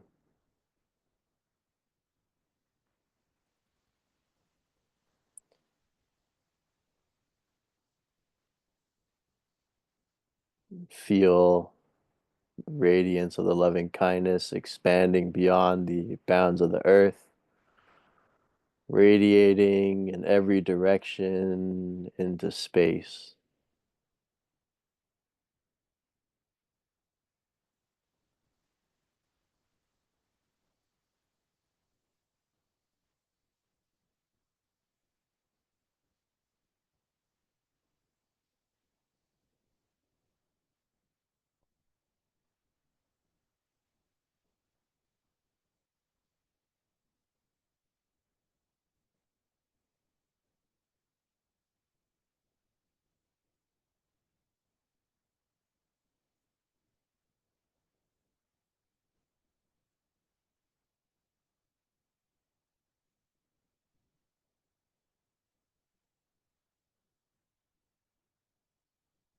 Turn to the center of your body and feel the pulse of loving kindness in your whole mind and body.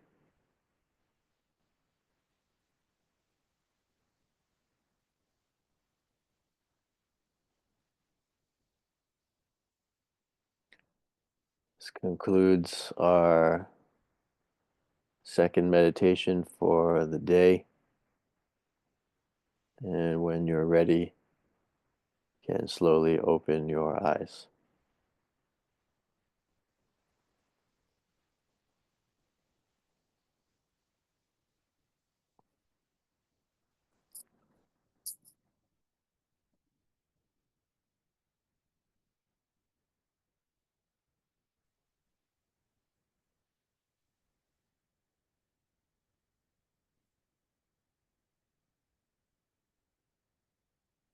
I'm thinking that we can take a 5-minute break. And during this break, if you could find either a real candle or something like this, an electric candle or LED lights or any object of spiritual importance to you.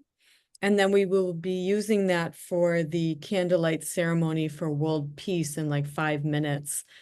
So take a break, collect your item, and then come back and make yourself comfortable. We'll see you then.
Okay, we're going to start here in a minute. And what's going to happen is I am going to first give a talk and explain the significance of the special ceremony and what we're doing. And then Ryan will then play the metta chant during the ceremony, where we will then light our image. But let me first explain what we're doing. So I welcome you all to the candlelight meditation ceremony for world peace. I'll just start with this little introduction to the ceremony. So world peace is based on the virtues of non-harming and non-violence. And this is supported by our practice of generating unconditional loving kindness and compassion for ourselves and others. So the whole purpose of the 7 factors of enlightenment and for brightening and liberating our own mind is so that we also become a benefit to other people on this planet. Not only to ourselves, we learned to be a benefit to ourselves through this transformational practice, but then we want to share that with other people. So this loving kindness and compassion is applied equally to all human beings and every living creature around the world. This trains us to go beyond our preferences of thinking, I like this person, but not that person. I like this group, but I don't like that group. I like this animal, but not that animal. We have to train to go beyond this like versus dislike, us versus them mentality. Now, the Buddha, when he became fully awakened, he had no enemies. And he taught us that we can transcend these preferences and judgments about others. And this leads to our own spiritual growth, maturity, and fosters wisdom. So a heart filled with loving kindness and compassion helps us to overcome social, religious, racial, and economic barriers between one another. Loving kindness is universal, all-embracing love for all of humanity, all wildlife, marine life in the oceans, all sentient beings on this planet, down to the tiniest insect. We generate loving kindness because no sentient being anywhere on this planet wants to suffer. They do not want to feel hurt, hungry, or be in pain. I don't want suffering in my life. You don't want it in your life, and nor does anybody else. And so because of that, we generate a genuine wish for that suffering to be removed and for the happiness and goodwill and love to be shared with everybody. And so during the ceremony, you can imagine as you light your bright object, you connect with your inner brightness, and then you're going to be sending that out into the world with a wish for world peace. And we recognize that world peace starts with us and with our own inner peace and wisdom. So in each and every one of us, there is innate tenderness, there's an innate openness and warmth, and it's the source of loving kindness and compassion. And you can think of a lotus flower. The center of your body is expanding, and it's symbolized by the lotus flower opening up. There's this openness and opening that's happening, and this feeling of warmth and care and loving kindness can come flowing out freely, and that can be turned into a wish for our own happiness and for others. And you practice developing this over months and years, then all of a sudden it just shows up in your mind easily and naturally. So recognizing that everyone wants happiness in life and everyone wants to avoid unhappiness and suffering. So we are kind, compassionate with others, since we don't want to generate any suffering in a situation. We practice being helpful. So our words and actions are beneficial. So we practice training ourselves as thinking kind thoughts, saying kind words, and doing kind actions is our training out there in the world. So loving kindness, compassion, empathetic joy, and equanimity are the 4 noble virtues called the 4 Brahma Viharas. And you know, loving kindness We've been practicing that. Compassion is the wish for suffering to be removed. Empathetic joy, it happens when a person experiences some happiness in life. We wish for their happiness to increase tenfold, 100-fold. And then equanimity, Ryan and I will get into that, is the 7th factor of enlightenment, and it's also a virtue. So generally speaking, when we first practice this loving kindness and metta, we usually hit a wall, meaning you might think, I can send loving kindness and compassion to this individual or that group, but definitely not that individual or that group. So that's the wall I'm talking about. But with time and repetition, these barriers that we create between ourselves and others, they get diminished. And then they eventually disappear and they get transcended. And this leads to a bright fullness that we experience at the center of our body. It leads to beautiful meditative experiences when our loving kindness and compassion becomes boundless and without limits. So the principle of non-harming is found in all religions, not only Buddhism, but it's the truth. Dhamma is truth. Truth is everyone wants happiness and wants to avoid suffering. It's universal. So there are numerous benefits to practicing metta, loving kindness, and compassion in the ancient scriptures from the Pali Canon. But I just want to mention some of them.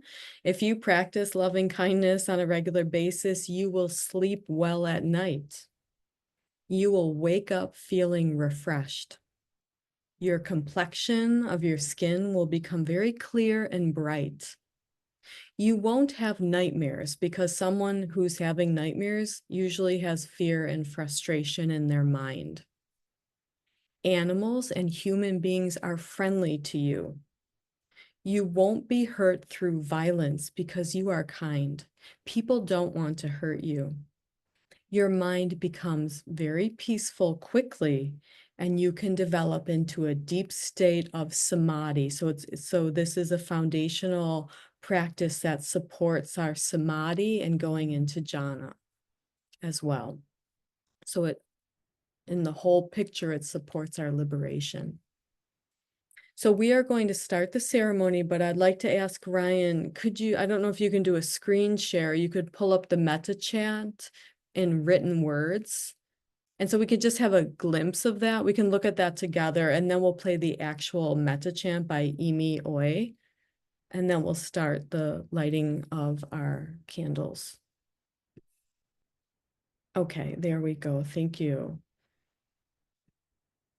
So we'll just read through some of these together. And Ryan had just went through these in our beautiful meditation. May I have no enemy and danger, free of danger, no mental suffering, free of physical suffering, and can I be able to take care of myself happily?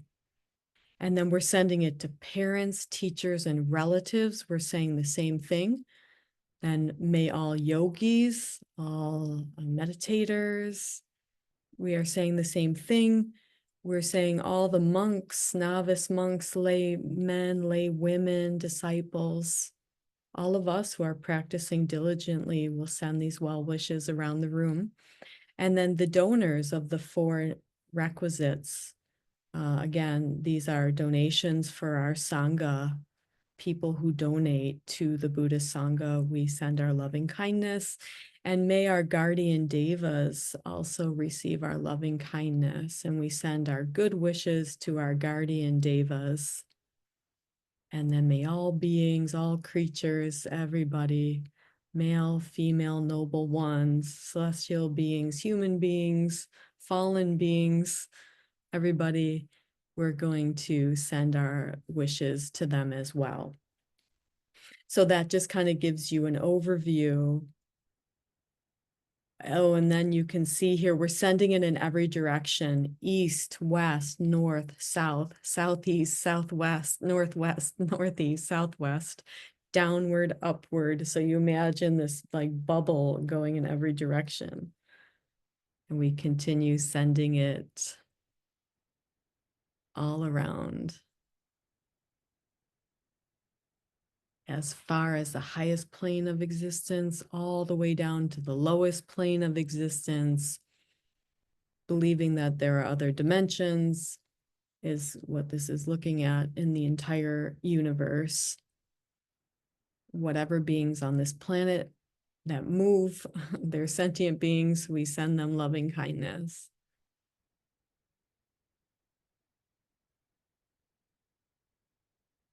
So those are the rest of the words. So Ryan will play the metta chant by Emi Oy, and you'll also see these words flash up on the video.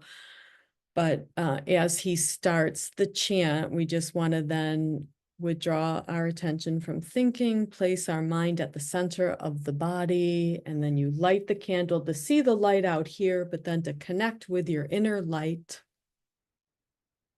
And then imagine sharing that with others. So it's just kind of a quiet, meditative, listening to the chant and connecting with our inner light and sending it out.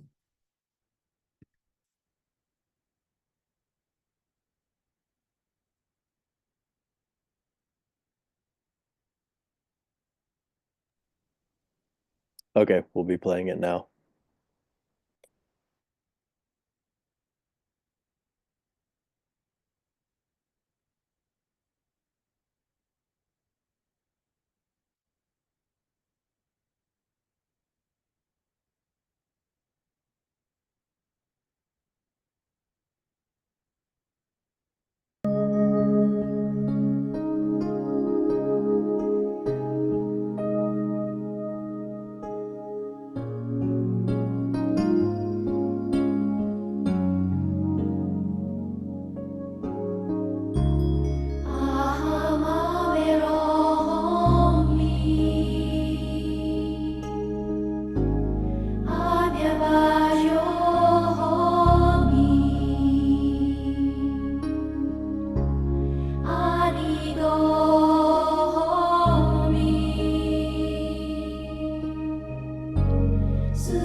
Thank you for the metta chant and for joining in this ceremony.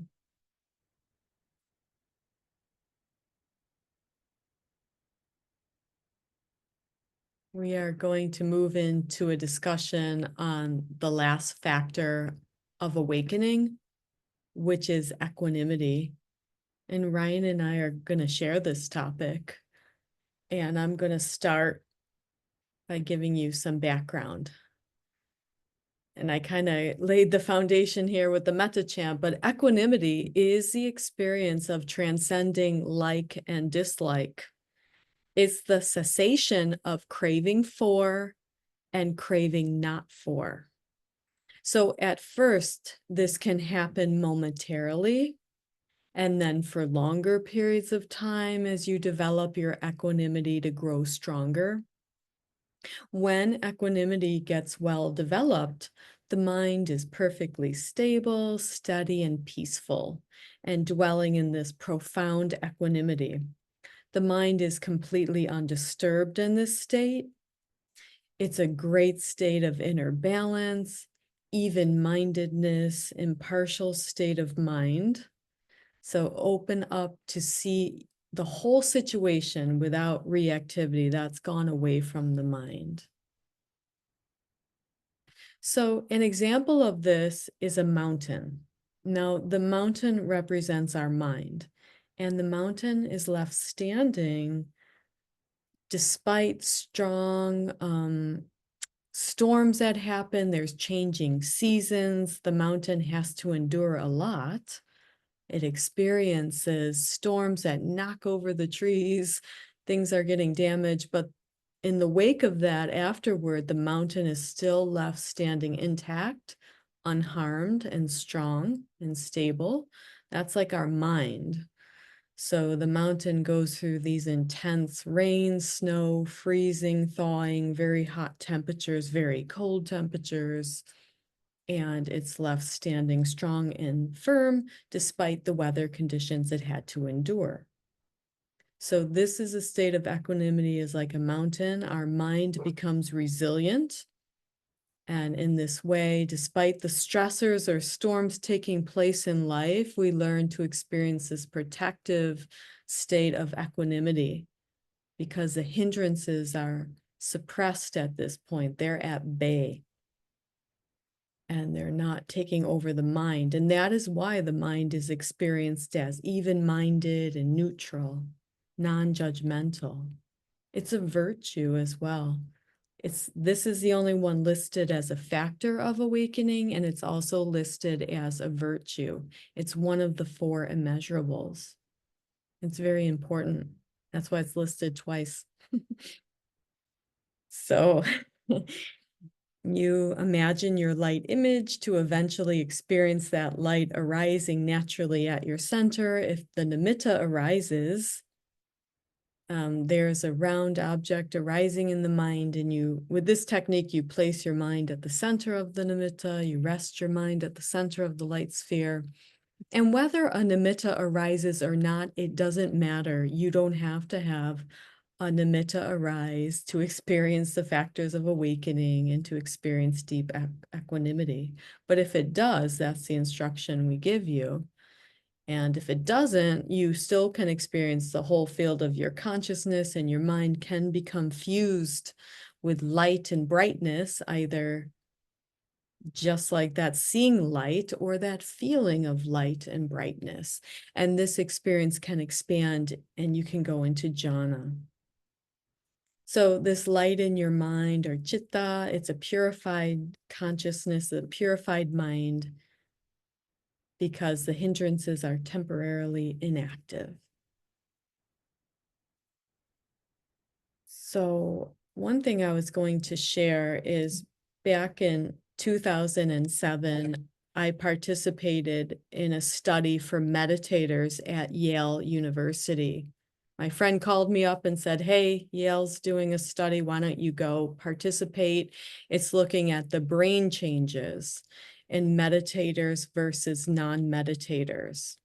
So I wanted to share what this study showed, because it's quite interesting how they did this. And I bring this up in terms of equanimity, because they put us into the MRI machine and we had partners. We were playing a game on a screen, and in the game we would have different partners, and we're playing in real time with other universities. But once in a while, your partner would deceive you and would steal the money, because we're playing with money too. They would steal the money, and they want to know, does the mind of the meditator show up differently than the mind of the non-meditator when they are cheated and deceived in a social situation? And indeed, there was a difference. Universally, for all the non-meditators, their amygdala lit up. It's the fight or flight. It's the oldest, lowest part of the brain. It's our survival mechanism in the brain. And so for the non-meditators across the board, it lit up. And what was very interesting, for the meditators across the board, their amygdala did not light up. They did not have their amygdala light up in this situation. None of us. What happened is a part higher up in the brain lit up, the insula, the cingulate, they call it. So what's the significance of this? Because this is significant.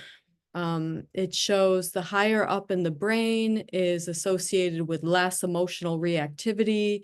A person can get better perspective taking on the situation and handle a situation with more intention, thinking more clearly. Because when you get hijacked by that oldest part of the brain, the amygdala, it's hard to regulate your emotions or think clearly. It's called the amygdala hijack. It literally hijacks our perspective. Our emotions can, when we get triggered in those situations. But it showed that the meditators didn't. So that was interesting. They also had us doing tasks on a board, and they were purposely putting distractors like flashers or distracting images to see if that would shake our attention. So the meditators performed better on the distraction assignments versus the non-meditators. We had, better attention. We can kind of laser focus, and that thing that was blinking wasn't distracting in our performance across the board for the meditators. And also it's the cortex of the brain. They did a high resolution picture of our cortex to find that the meditators have a thickened cortex if you meditate regularly. That's associated with emotional regulation again, with sensory processing that is stable, steady, and balanced. So those were some of the things that were looked at in that study. So I thought I'd share that because as you, and maybe you've noticed this yourself, that your amygdala has quieted down, and that when you are confronted with stressors in life, you feel more resilient, you're thinking more clearly, you can respond in the way that you would like to. And that is supported in those MRI studies that I just mentioned. So I'll turn it over to Ryan now, and you can discuss equanimity.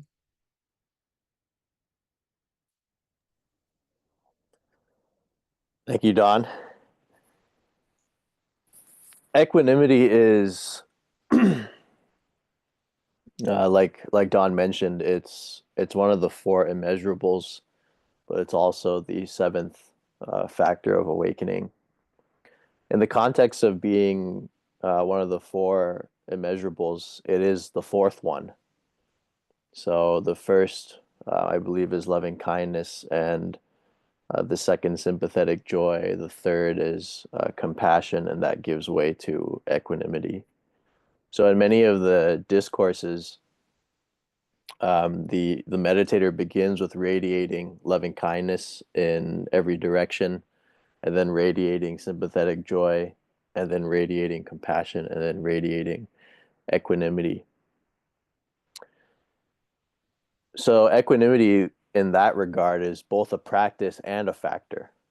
So that makes it unique amongst the seven factors of awakening.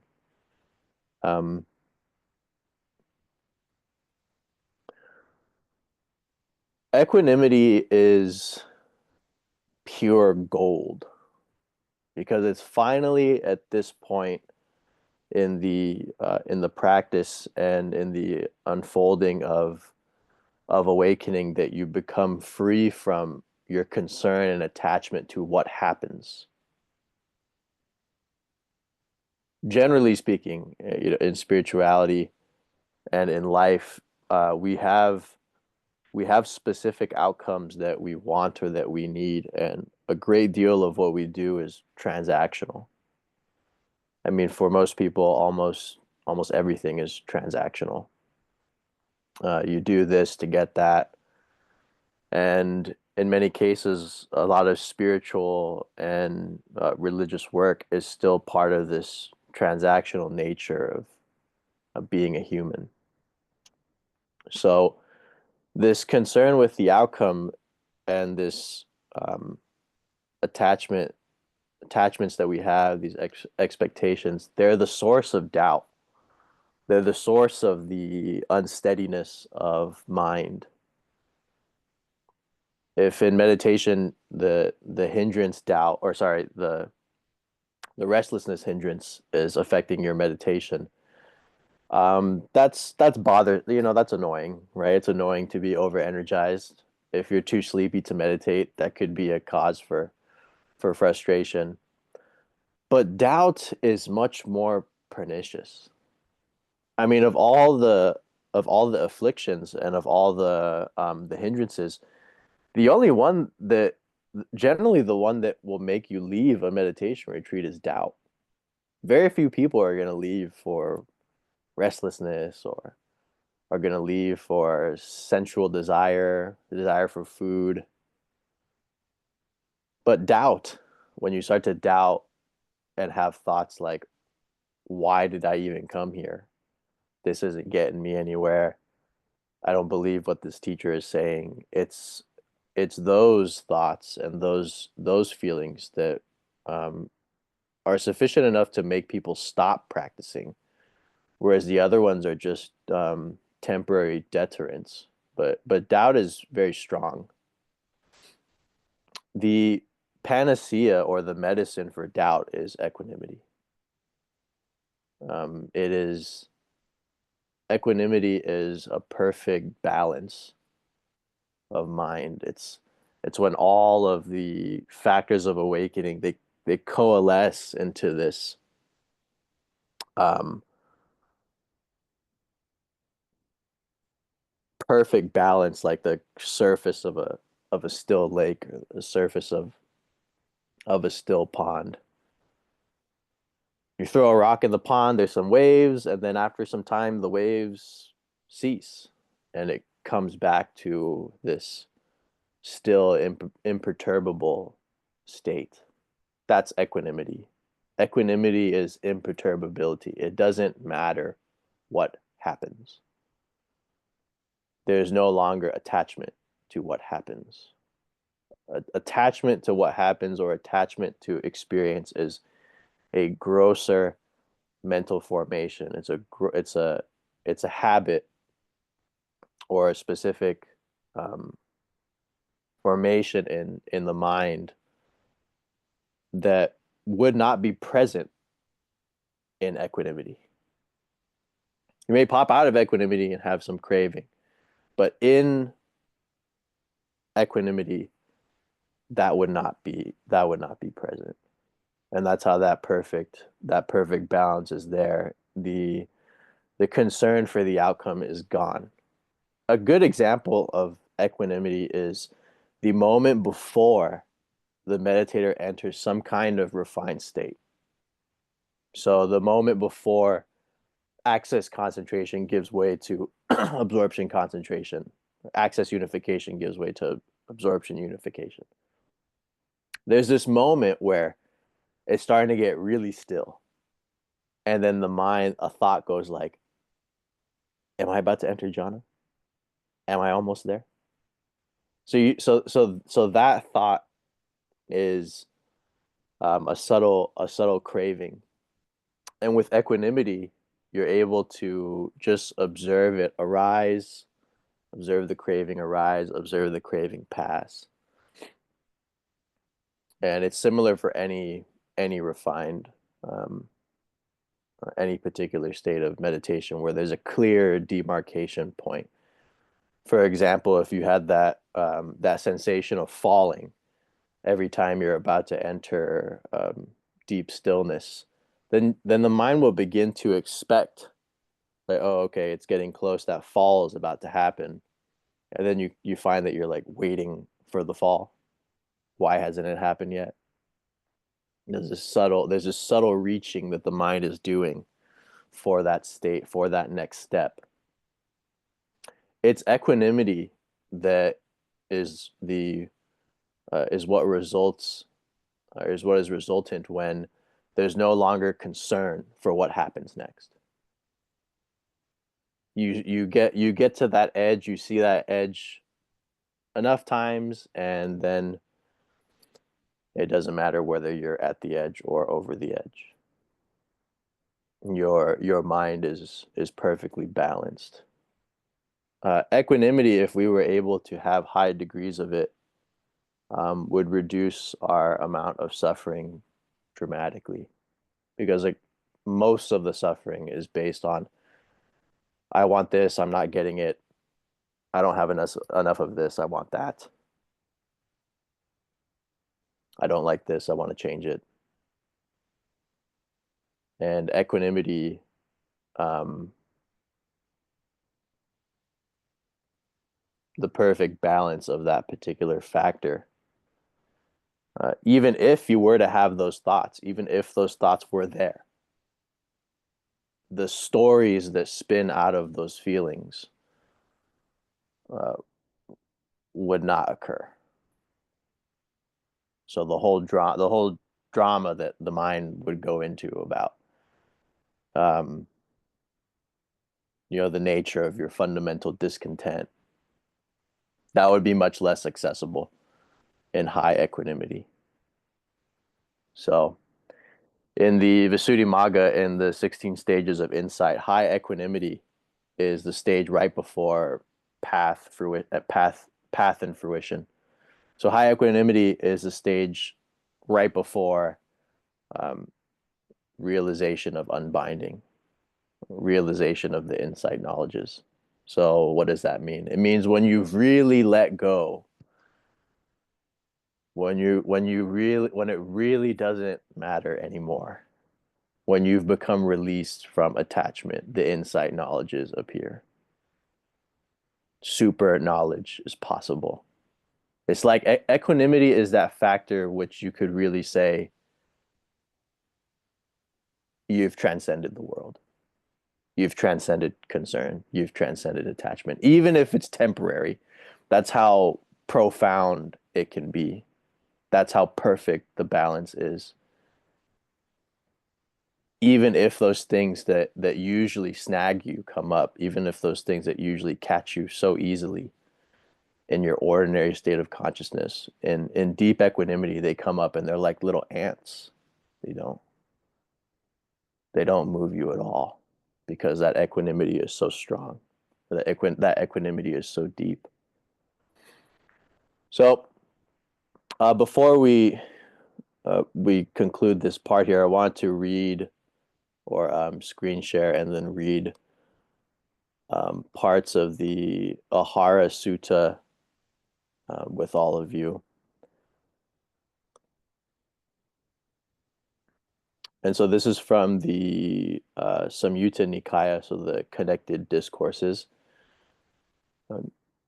This is the discourse on food, not food as sustenance, but food or fuel for the hindrances, the 7 factors of awakening, food that supports their arising, and food that supports their diminishing. So this is important to consider with all the factors that we've covered up to this point. So, monks, I will teach you the feeding and starving of the 5 hindrances and of the 7 factors for awakening. Listen and pay close attention, I will speak. And what is the food for the arising of unarisen sensual desire, or for the growth and increase of sensual desire once it has arisen? There is the theme of beauty. To foster inappropriate attention to it, this is the food for the arising of sensual desire, or for the growth and increase of sensual desire once it has arisen.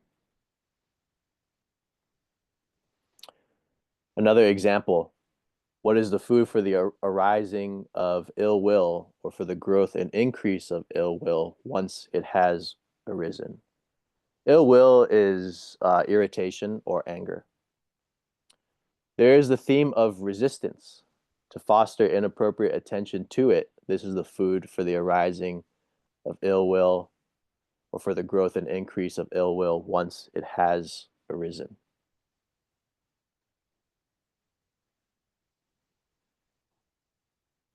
I'll do one more on this section. What is the food for the arising of unarisen sloth and drowsiness, or for the growth and increase of sloth and drowsiness once it has arisen? There is boredom, weariness, yawning, drowsiness after a meal, and sluggishness of awareness. To foster inappropriate attention to them, this is the food for the arising of unarisen sloth and drowsiness, or for the growth and increase of sloth and drowsiness once it has arisen. Then he goes on to restlessness. The factors which give rise to restlessness are non-stillness of awareness. The factor which gives rise to doubt is that there are phenomena that act as footholds for doubt. So there are various conditions that act as a basis for doubt in each of us. So it's important to see, in regards to the 5 hindrances being our obstacles in meditation, what is it that is happening that acts as conditions for those hindrances? In the same way, we consider what things act as conditions for the flourishing of the 7 factors of awakening. We consider what acts as conditions for those factors, or for those mental phenomena that will suppress the 7 factors. So it goes on, and he begins to explain the 7 factors, the food for the 7 factors of awakening. And so this is something that all of you could visit if you like. It's pretty repetitive, but we can go down to the equanimity section. What is the food for the arising of unarisen equanimity as a factor for awakening, or for the growth and increase of equanimity once it has arisen? There are mental qualities that act as a foothold for equanimity as a factor for awakening. To foster appropriate attention to them, this is the food for the arising of unarisen equanimity as a factor for awakening, or for the growth and increase of equanimity as a factor once it has arisen. And what are the factors for equanimity? The factors for equanimity are the previous enlightenment factors: mindfulness, investigation of states, persistence, rapture, joy, tranquility, concentration. Those are the factors for equanimity. How you can't have equanimity without mindfulness. Yeah. You can't have equanimity initially without tranquility.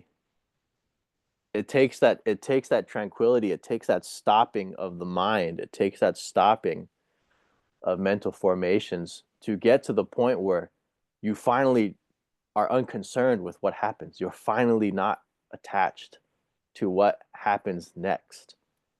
The mind stops reaching for the future. Why? Because the present has finally become sufficient. How has it become sufficient? It has become sufficient through the previous factors of awakening. The mindfulness is enough. The investigation of states is enough. The persistence is enough. It's sufficient. The rapture is sufficient. The tranquility is sufficient. The unification is sufficient. You have all those things, and bang, your mind just is released. And out of that release, that release is equanimity. You're okay with what happens. You win, it's okay. You lose, it's okay. You get sick, it's okay. You're healthy, it's okay. You make money, it's okay. You lose money, it's okay.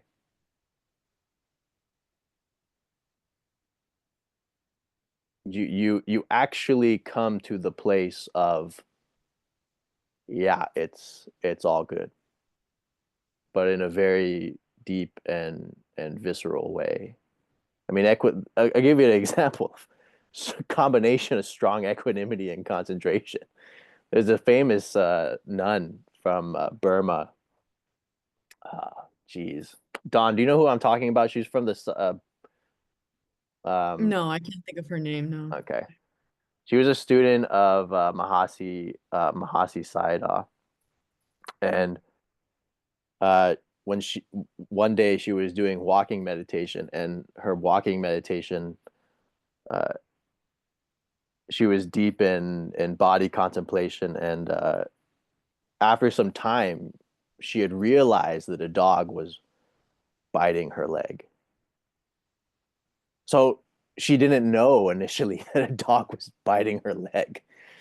You know, her mind was that balanced, that imperturbable, and that focused on the sensations of the feet. It was that absorbed in whatever her meditation object was. Maybe it was a visual object, but this is the kind of example of like super equanimity. So, like all the other factors,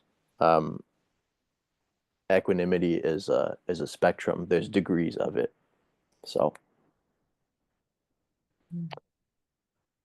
okay. Anything you'd like to add, Dawn? I don't think so. That explains it really well. Thank you for sharing the sutta. You're welcome. Does anybody have any questions or comments or anything they would like to share? We'll open up the floor to participants.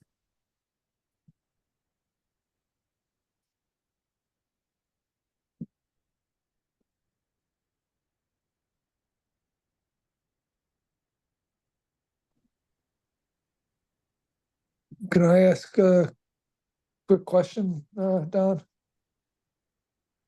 Yes.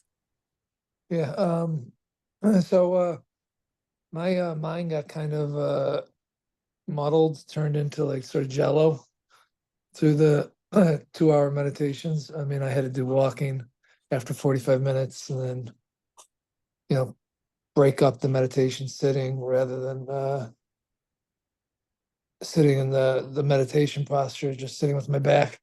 But I mean, is that common for Okay, yeah, the jello experience of your mind, maybe that was it the hindrance of drowsiness, like unattention, something like that, kind of cloudy or something? How would- yeah, a little bit of all of it. It's just Mhm. my uh concentration. I mean, I was able to focus on the object, but yeah, I don't know, felt like my mind was jello. I don't know. That's okay. If the hindrances get really strong like that, then it's a good use of your time to switch to walking meditation if you feel that that's going to help you maintain the continuity of your mindfulness. You're trying to maintain the continuity of your awareness. So sitting in that jello-like state, if that kind of takes over, right? Because the mindfulness isn't yet strong enough to overcome that state yet, then you can continue the mindfulness with the mindful walking. And that's a good practice and a good use of your time. Okay, because I was thinking just because I don't know if things were dissolving, so to speak, in terms of just the cohesion, coherence of a mind, so to speak. I mean, just sitting for so long and trying to just maintain the awareness on just one object. Um, yeah, I don't know. It was, yeah. I mean, maybe Was I need to do longer meditations. I mean, so you know, how was the walking meditation for you? it was good. And then I found when I went back to sit down after like a 15-minute walking, because I was focusing on the object within, I would sit down and I'd have greater sort of equanimity and um, tranquility. But then my mind would turn to jello again. so That's it okay. was It's like you went to walking meditation to refresh the mind. You maintain the mindfulness that was supportive to you when you return back to the cushion to meditate. But again, then that hindrance came up strong. Don't get discouraged. It happens. Just continue to work with that. well, is that a part of the pure? That was, I guess, another part of my question was purification. You both were talking about purification. Uh, is that just the mind purifying? I mean, again, sort of, because I wasn't in my monkey mind, which is, um, what am I going to do? What's going on with the girlfriend? What's happening here with work? I have to take my dog for a walk. I didn't pay the bill. I mean, I wasn't in all the mishigash of all that. And so was the jello-y sort of just my mind settling? Uh, It could be, yeah, because the monkey mind, then the thoughts calm down or stop, but then there can be an emotional state that is present or one of the hindrances without much monkey mind. okay, And that's okay, just kind of settling down. okay, okay. But just stick with the practice. Don't, Mhm. okay, just go back to the meditation object. Just keep, okay, okay. Thank you. Good. Thank you for sharing. Yes, Stephen, would you like to share or ask a question? Yeah, is there any significant importance to hand posture when doing the meditation practice? Yeah, we have a hand mudra that we place our right hand in the palm of our left hand with the tip of the right index finger gently touching the tip of the left thumb. This is the hand mudra that Longpu so recommended. However, if you are accustomed to a different one, that's okay. It's just resting your hands comfortably. But I found doing this, it kind of forms like an energy right here, like a circle of energy then at my center. It helped me to find my center and to develop my samadhi there through this particular mudra, hand posture. Which one do you do, Stephen? Have you tried this one or? I've tried all of them. I've done that one. I touch the thumbs at times. I'll do this. And then I like to sometimes just put my palms on my legs because I sit a bit older, lotus is a thing of the past for me. So sitting upright and this feels grounding and really calming to me too, but I just wondered your thoughts. If it's grounding and calming, that's the key. And it's not about getting it right or I got to do it this way. It's about doing something that relaxes that state of mind that helps your samadhi to develop and progress. Great, thank you. Yeah. I'll just do the last comment here is just, maybe I'm getting too quick here, but I just wanted to extend deep appreciation to both you and Ryan for this incredible retreat. And I put a note in the chat too, but it's also revealed to me just how amazingly addicted I still am to distractions and self-comfort. It's good. Like you experience that mindfulness, that awareness. Indeed. Yes. Thanks again. You're welcome. Thank you. I think I wanted to add to David's comment and maybe to the early part of your comment, Stephen. I went off for a moment. The second day of a retreat is often called the second day blues. So when the retreat starts, it's like your first day and there's not many expectations and you may have some profound experiences, and then the second day the hindrances start to set in or they get stronger, or you might be like, oh, the sits from yesterday were great, what is happening? So it's normal, it's actually normal, very, very normal for the hindrances to be stronger the second day than they are the first day. So that's a thing to consider for everyone here who had a tougher time meditating today than yesterday. It's a normal part of the purification process. You can see Theravada is really purification of mind, which distinguishes it from the other forms of Buddhism. Like Zen is about no mind, but Theravada is about purification of the thought stream and purification of these aspects of experience. From moving from unwholesome factors to wholesome factors, moving from wholesome factors which are unarisen and causing them to arise. This whole thing of purification is like, imagine you have these hot coals and you're pouring water on hot coals. So on the first day, you've only poured so much water onto the coals. So there's some steam, but it was all good.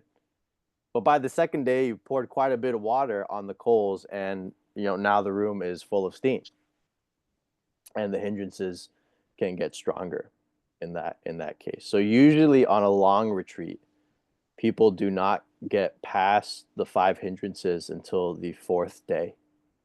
So the first day was good, the second day is awful, third day is worse, 4th day turns around. So, right, Don, you'd agree, correct? Yeah. Oh, yeah. Yeah. Yeah. So that's how it goes, everybody. So don't feel like, oh man, it was not as good as yesterday. I failed this retreat. No. This is how it is with practice. So we wanted to give you a taste of Wow. that by having longer sits for both days. So, Cleona? Yes. I don't know where my icons have gone for the hand thing, but I wanted to ask you, Ryan. Thank you so much, Don and Ryan, for this lovely retreat. I have that anticipation mind because I like to get shit done. So when it starts thinking and it feels like, oh, something's happening with my blood pressure, the mind goes, ooh, something's happening. So I was wondering, there is equanimity, but how does that play into dispassion, disenchantment, disinterest in the results? Because there is, it's not super strong, obviously, since I'm getting excited about. Well, what happens? What you can do is you can give your you give your mind permission to do that expectation thing. Right. Like you just know in advance that's what's gonna happen. It's gonna expect the next step, right? But by giving it permission to do that, there's actually some space that's created. So then you actually just can see, once that space is there, that the expectation arises and it passes. It's just another mental formation. But because it's a mental formation that we perceive as being particularly close to ourselves in a way, we say, I'm expecting, Mm. I want this to happen. But when you give your mind permission to do that very thing, you see that it's just another formation. It's just another thing that the mind does. It arises, expectancy arises, it sustains itself for some time, and it passes. So when you see this process of the arising of expectancy, it's sustaining, and then it's falling away, and you see that enough times, that clear seeing deconditions that process, and then dispassion begins to arise. So in the 16 stages of insight, that stage that is before path and fruition is called equanimity of formations, and it's regarding exactly this. You see very clearly, and have done so persistently, that the same thing is happening again and again and again and again. The tape loop, right? You see that your mind does this particular thing. You see it 100 times, 200 times. And at some point, you get tired of it. You're like, I've had enough. And then this peaceful dispassion starts to set in. And you're like, well, if it does it, fine. If it doesn't do it, okay. Doesn't matter at this point. So the dispassion is the result of right seeing, or the dispassion is the result of appropriate investigation. You see it enough times, you see that it's impermanent, you see that it's a cause for suffering, you see that it's no self, and dispassion sets in. Thank you. That's helpful to say, to give the mind permission to do that, because I can't control it anyway. But then there's like this little argument going on after my session, like, oh, I wish that didn't which doesn't help. Oh, it doesn't help at all. Yeah. No, that's very just helpful. Thank you. just makes it worse. Yeah. So just give the mind permission to do that, and yeah, that's the way to go. One technique, Leona, I wanted to share with you about the anticipation, because it's a pattern that you have.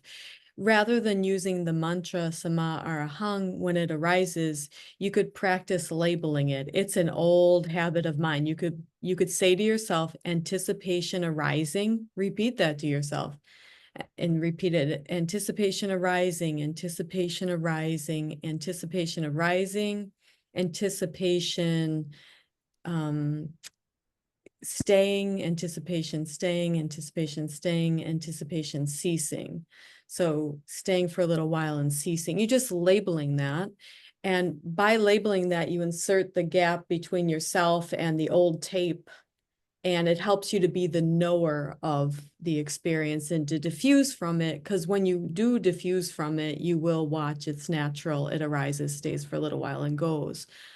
But I wonder if giving yourself that little mental exercise might help you through this old, stubborn habit of mind. And we all have one of those, something like that, right? So that's just a technique that might help you.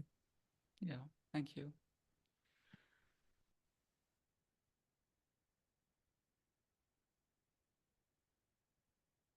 I believe David has his hand up.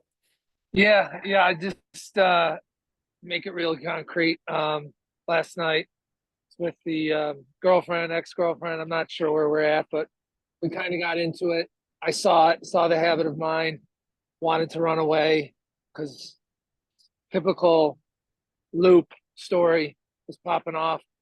I was able to see it after, because I'd done the retreat yesterday, was in some tranquility, didn't react. I was shocked that I didn't react because I wanted to react and had some equanimity, was able to see it, observe it, have awareness, and do what you just described, which was, yeah, anticipation, fear, flee, stop, and then go back into the center where the object of light was, rest there, and say the mantra. And I don't think it was a spiritual bypass, because I did really experience some equanimity with it, which was different than before, where I'd want to fight or flight, panic, become dysregulated, act, and I just didn't do that. So it was quite surprising, quite actually shocking. So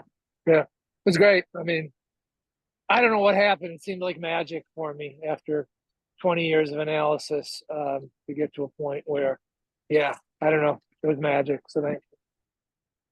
That's a good experience. That shows you the effects of meditation showing up in your life in a challenging moment. And it does feel magical. Thank you for sharing.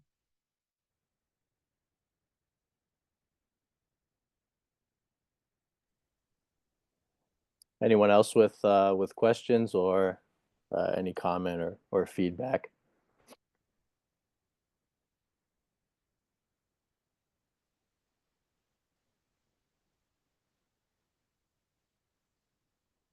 I have a question, which is a silly question. Well, I'm judging it.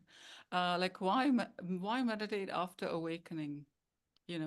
After like a pretty deep awakening, why continue to meditate and do long sits and things? I'm just curious why you do it. Don or me? Either, yeah. If I don't know if Don does long sits, but Ryan, I know you do. Yeah, I do pretty long sits. I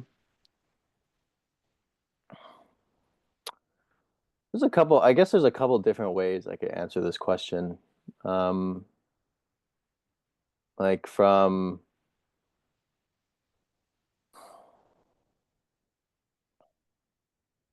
the view of taking the path into consideration, I'm not an arahant. I still have subtle craving. So that's one you could say one reason that I still continue to practice diligently. But to be honest with you, that's not really that's not really what I think when I do it. Like, I don't have the thought, I need to become more awakened, so I have to sit longer today. I don't have those thoughts anymore. So for me, it's quite strange. Like, I'll just get an impulse that says, you need to sit for 12 hours. And so I'll do it. So it's a different kind of functioning compared to how I was in earlier years. Yeah, because from how I really feel about it, I don't have a reason to do long sits like that.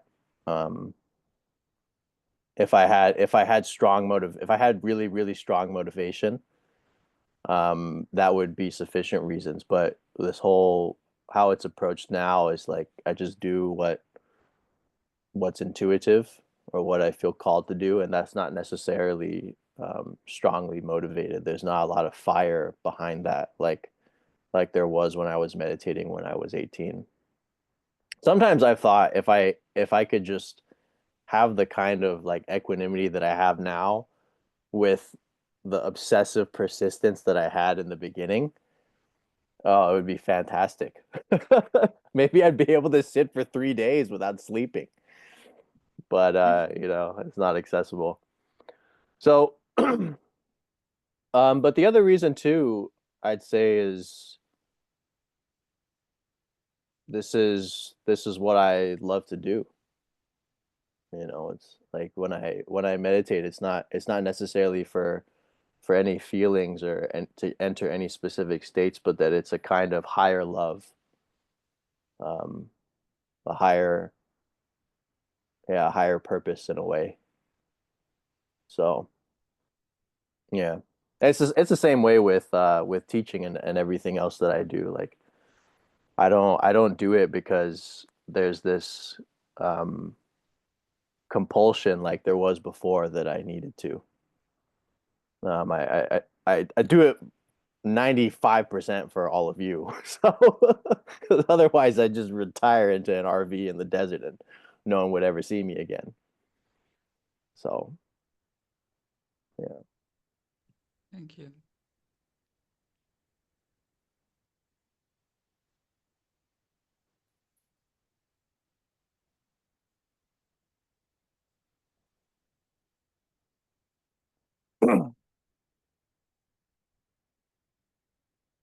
Any thoughts on that, Don? Why do you what's your reason for continuing to meditate after all these years?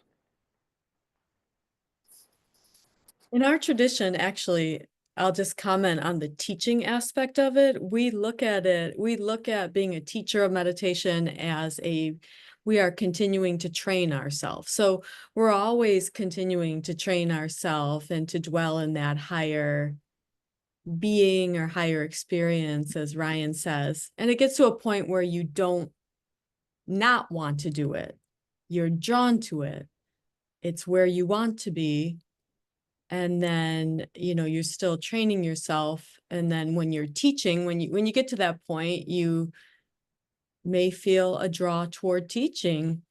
And that is also an opportunity to still train yourself as you share this knowledge and practice with people. It's a merit-making activity. And it's a part of the path. Yeah, I think where you arrive at, and certainly Dawn is at this place, she doesn't need to teach at all. But she does out of the fact that it's so helpful to people that come to her. As from being in a way a meditator, or having experienced this unfolding of awakening to a degree, and actually this applies to people that are not even in the spiritual you know in a spiritual life or in a meditative practice, but when there's no you anymore, the only thing that's left is other people. And that's really the reason that, for example, the Buddha was so prolific and consistent with his teaching. He realized no self, and gained all these knowledges into the nature of reality. And initially, he felt that what he had uncovered was too strange. He said these teachings are against the way of the world. They're against the way of the world. Like, the world and its affairs, they flow in a specific direction. And this particular teaching and path is the opposite of that direction. And he felt that it wouldn't be understood, specifically dependent origination, the nature of ignorance, craving, clinging. And he had, after his awakening, after his enlightenment, he had felt that he wasn't going to teach. And the the suttas say that a Brahma, or a supernatural being, a high one named Sahampati, came down and begged the Buddha to teach. And he said, world honored one, or Tathagata, which are all names for Buddha, there are those with little dust in their eyes. So that means that there are people in the world that their their blemishes or their afflictions, their ignorance is not so overwhelming, is not so overpowering, and that if they come into contact with the Dharma, they will awaken. And then the Buddha took heed of Sahampati's words, and he used his wisdom eye to survey the world, and indeed he found that there were people that would be able to hear these teachings, receive them, and awaken. So when there's no you left, the natural consequence, or the natural outcome, is a heart of service and wanting to help other people be free from suffering. And that's I feel that as a teacher, if you have motivations other than that, you're not really in it for the right reasons. You just want people to be happy, you know, you want them to be free from their afflictions. And the reason you have to be able to meditate, or you have to meditate deeply in order to understand the truths that set people free. Otherwise, you're just reading books and saying what other teachers have said.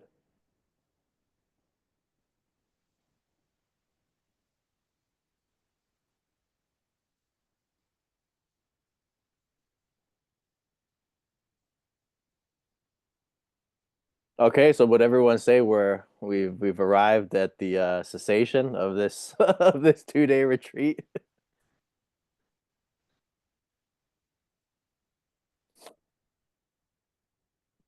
Good, good. Okay. Well, Don, thank you. Thank you for coming. It's so wonderful to have you, and thank you everyone for attending. And there was a comment here. Please let's organize a longer retreat in 2025. Don and I will definitely make it happen. And when we have a date, we'll get back to all of you, and hopefully we'll be able to do a longer one. I mean, a 5-day would be even better. So, and if any of you have feedback or questions you want to share, you're always welcome to email me. And I will send Don's contact info to all of you, and so you can stay in touch with her. And we're helping Don put up a website right now, so that's in the works. So yeah. Don, any final words? I just want to thank everybody for joining us and spending the weekend with us. It's such a pleasure to be here serving you, serving the Dhamma, sharing our light and wisdom to you all. And we wish you the very best, connecting with the really good feeling you got here, your experience, and letting that carry you throughout the rest of your day and the rest of your week. And Ryan and I will be organizing a retreat again. We're pleased that this one went so well. And so thank you for having me as a guest teacher in your program. It's my honor. And thank you so much. Final point, everyone. If you had some experiences in the meditation, we'd be happy to see any meditation reports or any experiences you had. So if you want to email those to me, I'd really appreciate it, and I'll send them over to Don as well. So thank you for coming, everyone. Sadhu. And see most of you Wednesday and the Sunday after. So all right. Thank you, Don. Thank you. Thank you, Take Ryan. care. Thank you, Don.